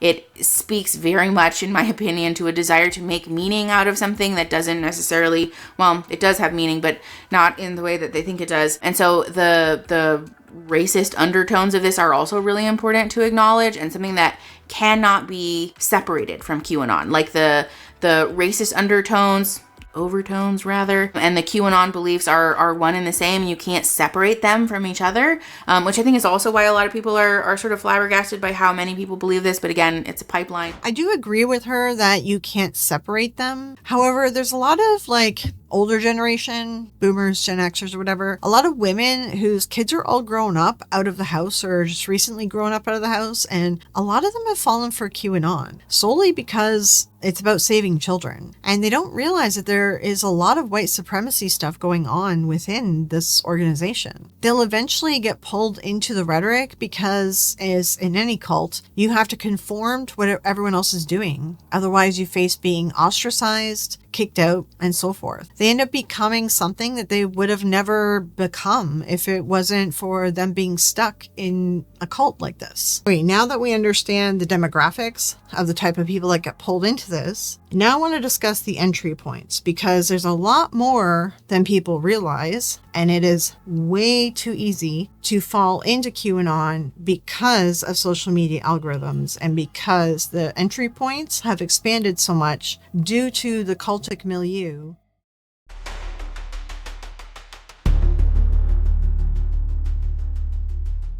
These conspiracies will start in other areas of the internet. So that's where you'll see different blogs and forums such as Akun, 4chan. They'll start there and then move on to the mainstream social media platforms once they've gained a little bit of velocity. And it becomes especially dangerous once these conspiracies go onto platforms like Twitter and Facebook. So 5 or 6 years ago, when all this QAnon stuff was really blowing up, and during the 2020 election thing too, social media platforms were promising that they were going to put in some kind of rails, restrictions, double checks to try to adjust the content so that people don't get pulled down these rabbit holes that lead to extremist views. But no one ever really saw that come to fruition. Even though they kept saying they were working on it, it didn't really seem like anything was changing. I'm going to play this BBC clip where she kind of discusses this. Social media companies, especially Facebook and YouTube, have been criticized for what's known as the rabbit hole effect. That's when their algorithms lead you to content that just gets more and more extreme. They say that they're changing, but I did a quick search for QAnon on my Facebook account, And the following day, there was a list of QAnon pages in my suggestions. I'm going to play a little clip. This is from a recent 60 Minutes episode that you can find on YouTube. Last year in 2025, Facebook was actually sued. There was a VP and a head of safety division that stepped forward and testified against Facebook. Essentially, they are saying that Facebook only cares about keeping people on the apps. They don't care about safety, especially children's safety. And then there's cases that did end up winning, or these cases, ended up winning against Facebook. One of them actually was a young girl saying that she became addicted to social media because of Meta. Well, it was probably Instagram or whatever. So it does set a precedent there with these cases, which is good. Are you aware that child grooming content has been found on your platforms? Yes, and I think that there's many different categories of harmful content that people do in the world. We have a huge platform. So. At every turn, the billionaire boss tried to distance himself from the damaging allegations being made about his empire. Have you followed the advice of your company's researchers and alerted people to the effect your products have on users' brains? Yeah, I don't agree with the characterization of what you're saying. My question was, over the past 15 years, users of your products have repeatedly told your company and you personally that they find the products to be addictive. That's true, isn't it?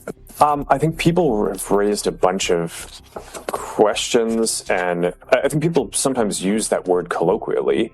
I don't think that that's actually that's not what we're trying to do with the products, and it's not how I think they work. These men that are about to testify used to work for Facebook. They actually testify as well that they did send their findings to Zuckerberg. So he was made aware. But Brian and Arturo told the jury a very different story, claiming Meta deliberately designs its apps to hook users. The goal is to get you to engage more.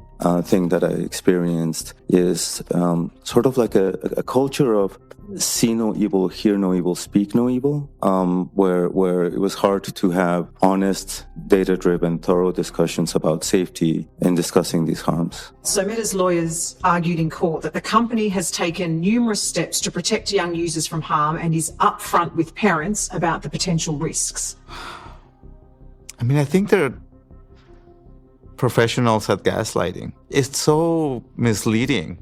It's not true. It's demonstrably not true. The juries in both cases agreed, and in March made damning findings against the trillion-dollar empire. While I was gathering stuff to finish editing this QAnon case study, I then came across this video about apparently Facebook purposefully was pushing QAnon to people to test, I guess, what they could do to minds or something. How does your Facebook feed become so politically polarized? In the summer of 2019, Facebook ran an experiment to find out. It created a fake account for a 41-year-old mom living in North Carolina. They called her Carol Smith. Carol started off by liking a few popular conservative Facebook pages. Quickly, Facebook began dragging her down a rabbit hole of misinformation. After only 2 days, Facebook recommended Carol follow a QAnon page. And a few days later, it suggested she follow another. This experiment was never meant to be made public, but details about it were included in documents leaked by Facebook whistleblower Frances Haugen, who says the company is not doing enough to crack down on conspiracy theories and online hate. And they know that algorithmic-based ranking, so engagement-based ranking, keeps you on their sites longer. You have longer sessions, you show up more often, and that makes them more money. By week 3 of the experiment, Carol's feed had become, quote, a constant flow of misleading and polarizing content, according to the Facebook employee who was running the account. What it does is amplify the messages that it knows will drive engagement. And it just turns out we humans get most riled up by lies and hate and all sorts of misinformation. After running the experiment for 4 weeks, the Facebook employee recommended the platform stop promoting pages that are clearly linked to conspiracy theories like QAnon. But it still took the company more than a year to ban QAnon entirely from its platform, doing so only a few weeks before the 2020 election. And I would like to add that there's still QAnon stuff on Facebook. I mean, they would say that they were banning this stuff. Other platforms said it too, but They never did. I think the biggest thing that we need to pull from this as humankind is we cannot get our news from social media. We really need to fact check everything that comes across our feed. We seen that one news report where they showed a graph showing the activity of QAnon and how it jumped. So I'm just going to show you. BBC also did look at hashtags, communities, groups, people talking about it online, and they also developed their own graph on it too. So I'll just show you that as well, so you can see it's in multiple places. People came to the same conclusions. Here's how many posts there were over the 2 years before the pandemic. And then in March, this happened. On Facebook, in just 4 months, membership of the biggest public QAnon groups rose by 700%.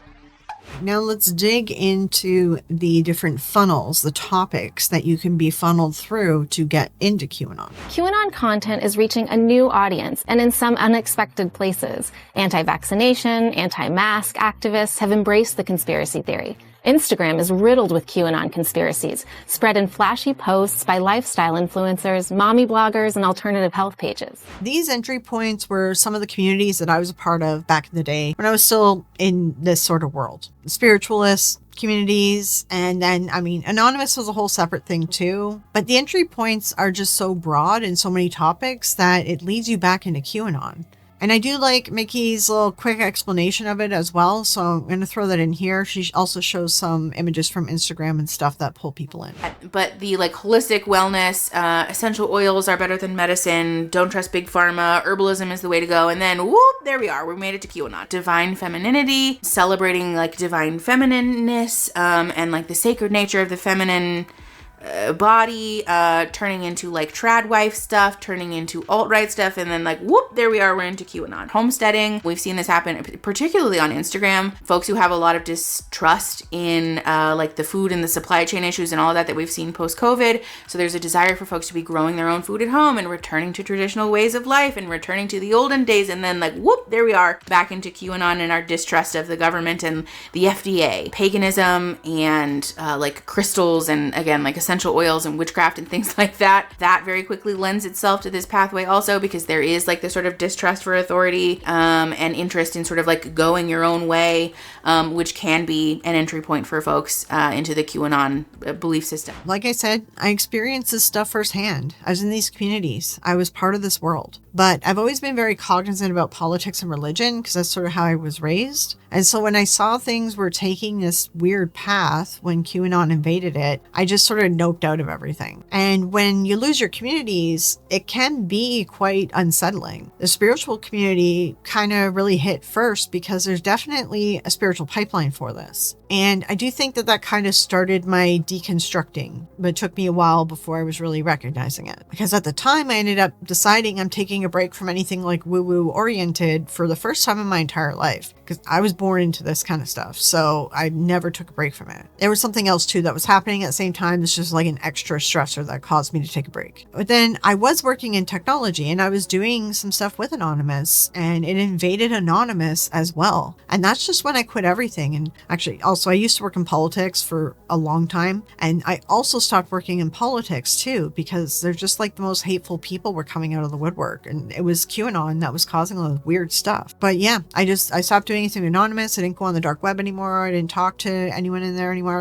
any techies and hackers and stuff, because they all got brainwashed by the QAnon conspiracy theories. How does this happen? Is that we know the way that the human brain works and developmentally that we have an inherent desire for belonging. We know this about people. This is why we like having friend groups and having family and going to clubs and forming activities. And just like with any organized group, cult, religion, whatever it might be, they do encourage people to convert as well over to QAnon. Where followers encourage each other to convert friends and family. They call it red pilling, a reference from the Matrix films. Update from the trenches. Keep red pilling. Keep going, because it worked. It's working. It's beautiful. Where we go one. We go one. Where we go one. We go.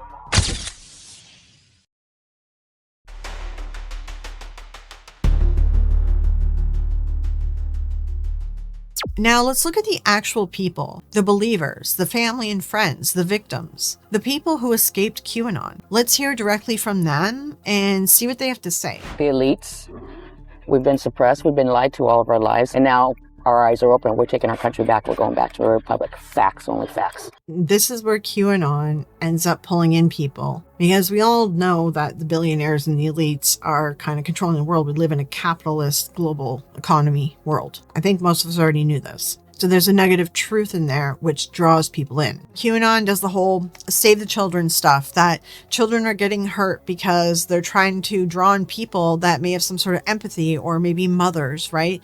A lot of mothers do join because of things like that. And then it just further spreads more and more on social media and gets totally out of control. Suez Canal, remember that? It was deliberately knocked into that and lodged in there because what was on it? Thousands and thousands of children and women, trafficking, and adrenochrome, and also those vaccines. It goes from something that is kind of believable, like elites ruining our lives, controlling the world. Of course, we already know that. But then you bring in the children's stuff, and if it was just about Epstein, then sure, yes, that's accurate. But you turn into all these other things that just are like weird, like harvesting adrenochrome, the deep state, the Democrats, the liberals are lizard people. The German Chancellor Angela Merkel is Hitler's natural daughter. There's theories about Donald Trump being a time traveler, aliens, any conspiracy theory you've ever heard, including many you haven't, find a home in QAnon. But I mean, you couldn't have believed that stuff, surely. I went all the way up to aliens. Jatash Jadeja is an ordinary guy who fell headlong into this extraordinary world. This is all lies. Like, these are all just made up things. It's all fantasy and extreme stories to draw in people. For its followers, QAnon can be all-consuming. It's clearly more than a hobby to you. What is it to you? It's life. We're here to take the country back. We're not playing around. The alliance has gotten rid of the dark entities that were with our government. Sacrifices, babies being sacrificed. I received hundreds of messages, links, and videos. Evidence, they said, of the conspiracy. Fellow truth seekers. It looks to me like a portal opened. The conspiracies, all the conspiracy theories start coming in, meshing together, and then we end up with a lot of crazy talk from these pure believers who have just really disconnected from reality at this point. It involves the whole Space Force, possible alien life, like files, and it just seeks to tie all of that together. JFK Jr. is alive and he's waiting to come out of hiding because they tried to kill him. Theories are spreading around mythical healing devices called medbeds that are supposedly being held back by shadowy elites. God, man, these medbeds need to hurry up because I'm not getting any younger. It's a healing, holistic technology, but not like what we're used to. They can regenerate molecular genetic biomaterial. For example, we can create organs and limbs. The important thing to remember as well is most of these people have not read the Q posts. They're actually written in a way that you can interpret them into anything really you want. And most people are just listening to someone's podcast or watching someone's video where they are having their own interpretation of the posts. What is there? 4,953 Q posts. And you worked through every one of them? I've read every one of them, yeah. Or I've listened to someone interpret every one of them. Or I've listened to someone interpret every one of them. When you say that people's speech is being suppressed, that you feel as though you're being silenced? I don't think anyone's intentionally silencing me, but we hesitate to speak out because people think you're crazy. Do you think you're crazy? No, I don't think I'm crazy. I just think I know what I know, and I'm pretty confident in the information that I've been given. Do I sound crazy? So BBC made a video when everything first started getting popular in QAnon, and they interviewed this musician named Nick, who I've already showed you a couple clips of him as well. Fake news. Fake press. But then they came back to him after the election. It was after the 2020 election loss. And then they interviewed Nick again. And he totally changed. And he talked about leaving QAnon and he was complete opposite of what he was to begin with. So first, let's take a look at his original interview. Pandemic wasn't real. JFK was definitely murdered. by CIA. You're taking it from someone who's got JFK on their arm. 9/11 was an inside job. People in our government who are working towards a deep state, who are trying to keep us controlled. Reptilian aliens, the Epstein connection. MKUltra is a huge one. Is there a conspiracy theory that you don't believe in? That's a great question. I can't think of it off the top of my head right now. I've only been actively posting, I'd say, for the past couple of months. But the response that I've gotten is insane. I mean, people are online looking for this stuff right now. And there it is right there. This makes money online. So a brief sidebar to all this here. This explains the reason why a lot of creators had jumped on this. It's to make money. Is he a pure believer? I don't know. I think he is based on the bit of interviewing that we saw, but there's a lot of people out there who are faking it, and there's a lot of them that are good at faking it too. So he might be faking it all to make money. All the QAnon conspiracy stuff did get him attention online. It got him popular. A bunch of his music got popular from it. The reality is, slop content makes money right now. Rage bait makes money right now. It always does better in the algorithm too. And that's why critical thinking and media literacy is so important. We need to be more discerning of the content that we are consuming. Now we go to her follow-up interview. It looks like it was been a year. I thought it was like 2 years, but it's a year later. Let's see what Nick has to say about his beliefs now. When everything unfolded on January 6th, what were you thinking? I'm so embarrassed to be a part of this group right now. Get us off national television. What are we doing? Is that the Capitol? Is that a shaman? Things have changed with you, I think, a bit. I don't want to believe in some of these nefarious, terrible things.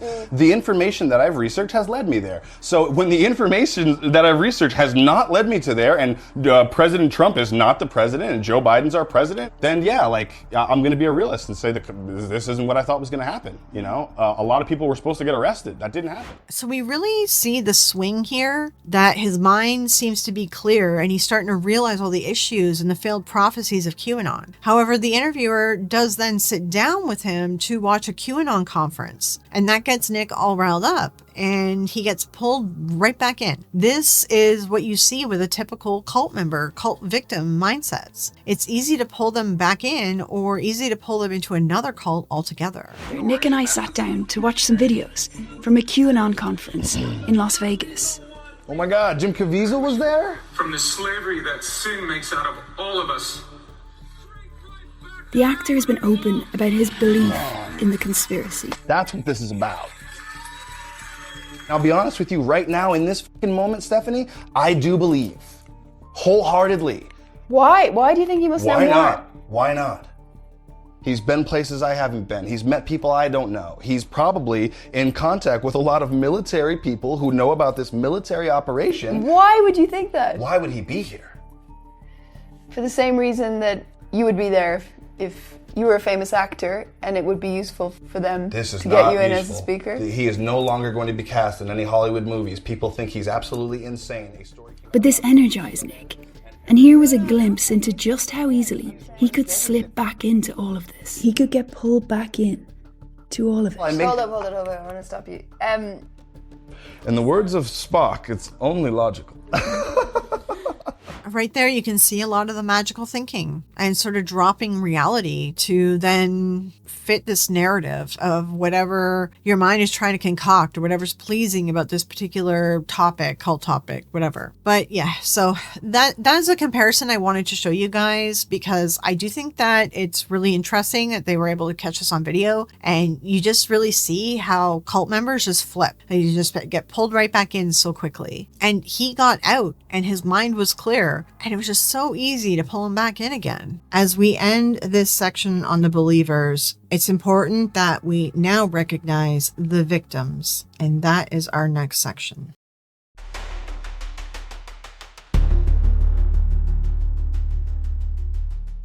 Now, the consequences with the QAnon movement. Different analysts and institutions have documented real-world harms with this. Families have completely ruptured and fallen apart. Communities have become divided over it. She believes that Bill Gates created the COVID pandemic. That COVID-19 is biowarfare that only affects pedophiles. And also created the upcoming vaccine. Bleach is a cure-all. Which is going to contain microchips to track everybody. Wacky things such as Michelle Obama is really a man. And people like Ellen and J-Lo are all Satanists. And the rings, interdimensional demonic pedophiles. I said to him, you realize that they believe Democrat politicians and celebrities are literally eating babies? And then he messaged back, yeah, I believe that. A lot of this is a fine line between, heartbreaking and hilarious. My father is a cancer survivor and he's immunocompromised. This is putting his life at risk if he starts to believe these things too. She's 81 and she's not wearing a mask. She's not social distancing in any way. She implied that my girlfriend's mother, who had COVID-19, was a predator. That's when I kind of snapped a little bit. She's going deeper and deeper in. Like, what is that going to look like even 6 months from now? Yeah, I have to accept that the person I knew as my mother is probably not coming back. This switch that flips in them when they're talking about what the latest Q drop means. They're not logical anymore. They're not understanding, and often they're not kind. And I'm worried that with every single new Q drop, it's going to be something that sends them over the edge. Something that changes them so much that they completely shut themselves off from the rest of the world. And there's a lot of links to violent incidents as well. One reason it's often described as cult-like in structure and impact is because of the violence as well related to it. On December 26, 2016, a man named Edgar Welch traveled to D.C. from his North Carolina home. He brought an AR-15 style rifle with him. He walked through the doors of Comet Ping Pong and fired 3 shots. Thankfully, no one was hurt, but real damage had already been done. Are you sure there's nothing there? Making sure there's nothing there for pedophile ring. Regarding what? Pedophile ring. In 2018 in Arizona, an armed man blocked the Hoover Dam bridge as well. He was in an armored vehicle. In 2019, a 25-year-old man named Anthony Camillo fatally shot a mob boss in New York City. He believed that this mob boss was part of the deep state. And during his court trial, he held up his hand like how Richard Ramirez did, and he had a Q written on his hand. The storming of the Capitol, that one was a huge one.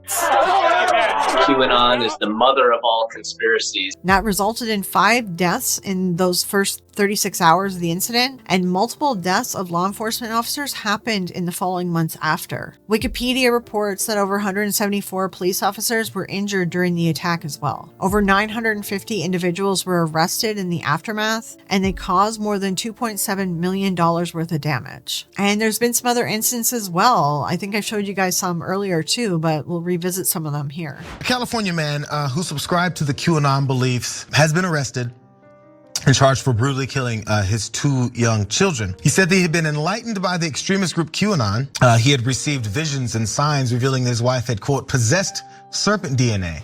A chilling post on the site Reddit made by 21-year-old Rebecca Lannis titled, "My Q Dad Snapped and Killed My Family This Morning." Rebecca referring to the QAnon theory she says her dad Igor bought into. She says while he was never violent, that's what led to the deadly attack on his family. On September 8th, she says he attempted to check into a local mental health facility, but was sent home. 3 days later, Sunday, he loaded a shotgun he kept in their home, killing his wife, their family dog, and then shot his other daughter, 25-year-old Rachel. Rachel was able to dial 911, and when first responders got to their Walled Lake home, Igor shot at them. They returned fire, killing him. Rebecca was not home at the time of the attack. I had a really close bond with my mom. And I just can't believe that she's not here. All in the name of a fantasy, made up conspiracy theories. Not even really anything that's true necessarily. And if Trump did get elected like he is now, he's still not doing the things that QAnon prophesized that he was going to do. So all of that carnage was for nothing. People are coming here to post about family members that they feel have been sucked into the QAnon conspiracy. A lot of these relatives are older, parents or even grandparents. Now let's hear from family. These are the people who luckily are still alive and there's been no violence yet. But let's just hear from family members left behind. This is also very similar to family members who speak out about losing family to cults. Intelligent and caring. He's a great father and husband. And Chris was stunned when his college-educated stepson went from political distrust to QAnon curious. He was sure that something was going to happen, and martial law was one of the things that would come up. It was exacerbated by the pandemic, this stuff. And these things came to a head when I noticed my grandson, his nephew, who's 10, starting to get worried about what might happen on Inauguration Day. And he was worried about somebody coming to get him on Inauguration Day and what might happen to kids if it wasn't someone safe who got him. And that's when I realized, oh my gosh, these aren't just off-the-wall social media posts and people arguing. This is real stuff right here in our backyard and in our own family. But some are still clinging to the conspiracy even after Joe Biden became president. We had all hoped that these ideas and these beliefs would go away after the inauguration, and they didn't. This person here delves more into the protecting children and how women get sucked in. And I have a few interviews that actually it's their mother or a female in their family, and they have been sucked in through the protecting of children. It does feel like you lost your loved one for good because you can't see the light at the end of the tunnel. On Reddit, we found thousands of people sharing horror stories of loved ones lost to the conspiracy. Just wild, like literally just like overnight changed as a person. This woman's grandmother became a QAnon follower through Facebook, lured in by a desire to protect children. She's always been the protector of the family. I don't know that our family will ever really mend from this. And here's another interview talking about how they use children to lure people into this fantasy conspiracy theory world of QAnon. I started noticing some things on her Facebook page that she was sharing that I knew to be untrue, mostly around the border camps. She was sharing a lot of information about the border camps being a way to stop or prevent children being trafficked across the border illegally. That was sort of the first thing that I saw her post that I knew to be a little bit off the wall. And it's continued to deepen and develop over the years. The question, I think, has become less about truth and more about the morality of sex trafficking. And so the more she reads about it, the more difficult it becomes to have these conversations, because instead of saying, well, here's where I got the facts and information from, and yes, it's true, or no, it's not true, the discussion becomes, well, how can you be trying to tell me that this isn't true when it's obviously immoral? And 60 Minutes Australia has an episode as well where they go in depth with a mother-daughter relationship. They tried to stay in a relationship regardless and work through their differing views. But this is just a small excerpt. I definitely recommend you watch the whole episode. 60 Minutes Australia is actually really good. If you guys haven't kept up on it, very good. It's not every day that you find out that your mum thinks that there's youth serum being distributed to the higher powers in secret. QAnon has taken a serious toll on their relationship. She's almost created a different realm. It's a different reality, really, to the point where I just got frustrated because it's I can't really have a conversation with you because we can't just agree on the basic principles of what's happening. We would argue. So we'd have discussions, and sometimes they'd get a bit heated. Sometimes they get a lot heated. And she'd shut it down, we'd shut it down. I think it was about 2 or 3 months before the election. I was like, we're finished. I need to not speak to you until this is done. And even prior to that, every conversation we'd have would end with screaming or crying or this or that. You just don't know anything anymore. It's if my mum can fall for this crap, then what hope is there for the rest of us? And some people, unfortunately, have had to walk away from their family members over this. I just want to have a mom who loves me.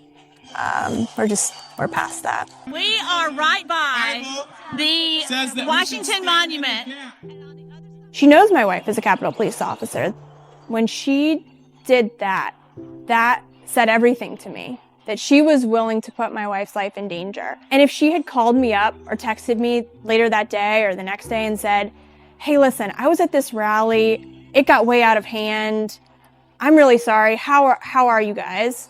That would have changed everything, but it's been crickets. I haven't heard from her. Ever since I was little, she rallied against science, against public education, against vaccines. I grew up homeschooled. I had to take steps to vaccinate myself as an adult. We didn't go to doctors. It was going to be easy for her to fall victim to misinformation. Not only does she really believe it, but it intersects in her mind with her religion, and she sees this as biblical end times. Community enforcement replaced everything about leadership in this. And if people question things, if people try to leave, the community steps in to enforce it. The movement doesn't need a central authority. Enforcement just happens through social cues. Dissent is mocked. People are shunned. Some people be labeled as compromised as well, working for the secret whatever government. It captured people's identity, replaced reality testing with loyalty testing, and pulled people away from relationships in their lives. Almost like an existential battle between good and evil, like angels and demons. What you do is that you want something to be true. I wanted someone to save us. There's parents who have threatened their children, kicked them out of their house. There's decades-long marriages that have broken up, So families are losing loved ones to this theory, this crazy conspiracy. They've already lost. Hundreds of thousands have already lost. Now, let's discuss how people can escape QAnon, how family and friends can support someone to help guide them out, and hear as well from people who left QAnon after they had a realization of what was going on.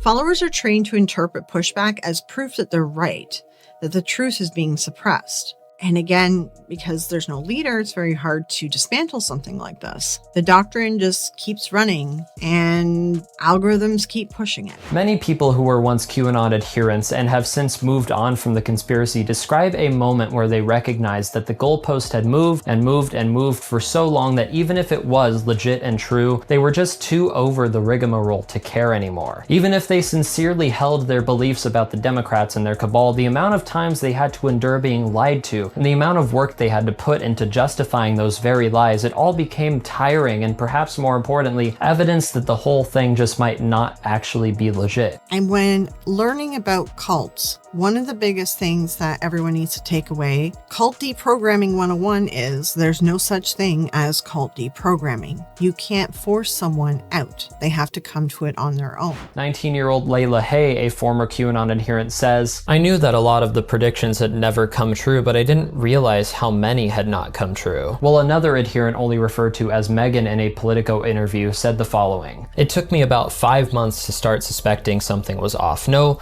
promised changes came. Q followers believed that John F. Kennedy Jr. was alive and secretly working with Trump to overthrow the cabal, but he never showed up. I started to doubt the QAnon intel I was reading. According to the community, the storm, a mass arrest of politicians alleged to be in the cabal, happened 3 separate times during the pandemic. Barack Obama, Hillary Clinton, and others were supposedly arrested for crimes against humanity a few times each.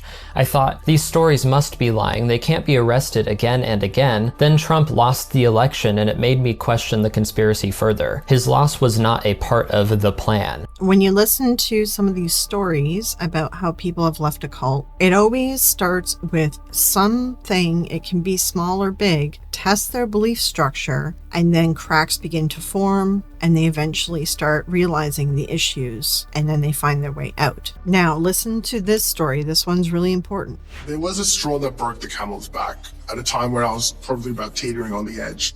Essentially, someone asked QAnon to get Trump to repeat a phrase in order to prove some kind of connection between Q and Trump. And the phrase was tip-top, tippy-top shape. 4 months later, Donald Trump used that phrase in front of the White House. It is special, and we keep it in tip-top shape. We call it sometimes tippy-top shape. I was like, wow, that's a very unique phrase. I've never heard that phrase before, right? That has to prove some kind of connection. It was only until much, much later when I looked into it a little deeper, that is just something that Donald Trump says. He says that from time to time. It's like a personal catchphrase of his. My club's at tippy-top. It's got to be in tip-top shape. Everything was tippy-top. It was the obvious manipulation in this that someone had to pick up on the fact that Donald Trump says this phrase. I like tippy top. To find a way to use that in order to slide it into this sort of conspiracy as proof was almost genius, really. It was genius. And I looked at that and I thought, I've been manipulated here. It's so obvious I've been manipulated. So that was my moment. And I sort of, I just felt the world crash in on me, and I threw out every single conspiracy theory I'd ever heard. Now, I'm not sure, it didn't say in his interview if he first started in on this when it was 8chan or 4chan, but either way, in 4chan, it all links back to an ex-moderator for 4chan being Q. And in 8chan, everything points towards they took the account off of Q, like they took his credentials, didn't let him log in again, and the son of the owner of the website and the hosting company, everything, he was doing the posts, so he was manipulating them, allegedly, in my opinion. So all it would take is for them to create another account and then just put that as a comment underneath a post, knowing that Donald Trump says tip top. And yeah, like they 100% manipulate all the people in there. So then you've got to question a lot of the Q drops, because if there's people in the comments who actually are Q, who are like controlling the whole Q narrative, and they're doing stuff to manipulate people because they're making money off of the clicks, they're making money off advertising. There was also merch and stuff that was being sold too. So like, it's all just a manipulation game. All the podcasters, all the people who are doing all this manipulation, they don't even necessarily believe this crap. They're all doing it for money, and they're preying on people's emotions to get them to buy into it. Now, this is an interview with an ex-member of QAnon, but she is also an ex-white supremacist and ex-neo-Nazi as well. So she actually does interviews in a few different TV spots and podcasts. So I'm just going to pull out some excerpts from one of her interviews. That I was creating an echo chamber for myself. In my case, it was a physical echo chamber. I ended up only spending time with people who believed what I believed, only in spaces where this was all that was going on. And I didn't recognize that that was happening to me, that my brain was really like hijacked into only framing the world around this ideology and these beliefs that I was immersing myself in. When we start interjecting the idea that children are in danger, of course, moms in particular and women are like, oh, we have to save the children. Like, why has no one told me about this? Is often middle-aged and older people who feel like they're tech savvy, but aren't actually really all that tech savvy. So their ability to fact check is often really limited, and they think they are. Anytime that you try to argue facts with somebody who is deeply entrenched in a viewpoint, that's very rarely successful, and in fact actually exacerbates the defensiveness that they have. Plus, the world that they exist in online have ready-made defenses for any objection that comes up. So they're well versed in this defense mechanism that just argues back and puts them on the defensive. All right, so we've heard from some ex-members, but how do we get people out, or what's some advice that the professionals say to do for if you have family or friends that are still stuck in QAnon? Is there any way to sort of bring them back? Yeah, there is, but it has to start with empathy and understanding, which is non-judgmental and allowing them to keep their dignity, because otherwise, what's their incentive? And on top of that, you have to admit you were wrong for so many years and that you were made a fool of. There has to be some sort of incentive and some pathway back. To get families back to reality, suggest activities outside their echo chamber, set boundaries for conversation topics, and don't mock their beliefs. The tendency can be to just dismiss everything they say. These are stupid, crazy people. And honestly, if that's your starting point in a conversation with somebody, you've already lost. So I think it's really about just trying to be supportive, trying to be in their life, and trying to give people an alternative to spending all their time online, fantasizing about these kinds of things. And I know it can be really hard to do that. I mean, I even struggle with it as well. All through my life, too, I used to fight with my mom about a bunch of her beliefs about aliens and lizard people and all that stuff. But, you know, if you slip up, you try again. And nobody's perfect in this situation. And you either decide that you're going to try to do this hard work with them, or if you need to walk away for your own mental health, walk away. Don't force yourself to try to save them. Eventually, they will come to it on their own. Well, for QAnon, yes. For other things, for all conspiracy theories, probably not. Maybe some, but not all of them. All right, that being said, I do want to circle back to Mickey because she has good advice as well, sort of reiterating some of this stuff, but other feedback from her as well to help get people out or help talk to people who are stuck in QAnon. Had they had someone to interrupt their entry point into QAnon, or like interrupt that pipeline, that like sort of shitty slip and slide, they might not have ended up in the place that they were. Far and away, like the takeaway that I have had from doing the research about this is that we very much as like individuals have some level of ability to potentially interrupt this pipeline for loved ones, for friends, and for the people that we have contact with by kindly and compassionately and respectfully hosting these conversations, which is another thing. I know that QAnon is like probably one of the most memed things, and for good reason, because it doesn't make any fucking sense. However, if you are a person who has an interest in having these conversations because you have emotional space for it, because it's feasible for you to do so,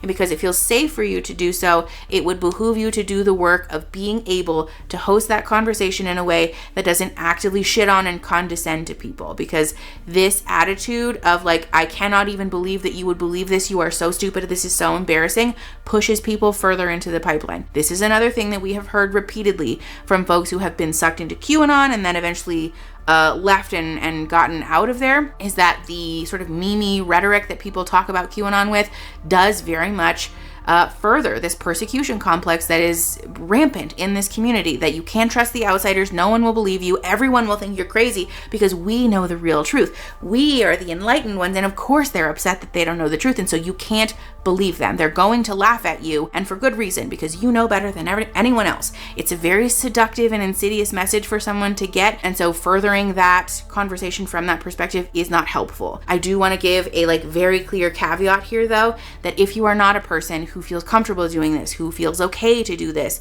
who has the emotional space to do this, or who, you know, this is traumatizing for you to do this, you don't have to. As well, with all my cult videos, I do put support networks, resources, things like that in my references document. There's phone numbers, there's people you can contact, there's cult busters I personally know. I have them at the top of the document. If you're in a cult, or if you know anyone else in a cult, if you need to reach out to those resources, please do, and they can help guide you further. QAnon has only been around since October 2017. That's not even 4 years, and it's now got millions of people around the world. They're harmed because they still think this plan is going to happen and Donald Trump is in control. If they become the storm, if they start thinking they need to bring about this doomsday, imagine what they could do.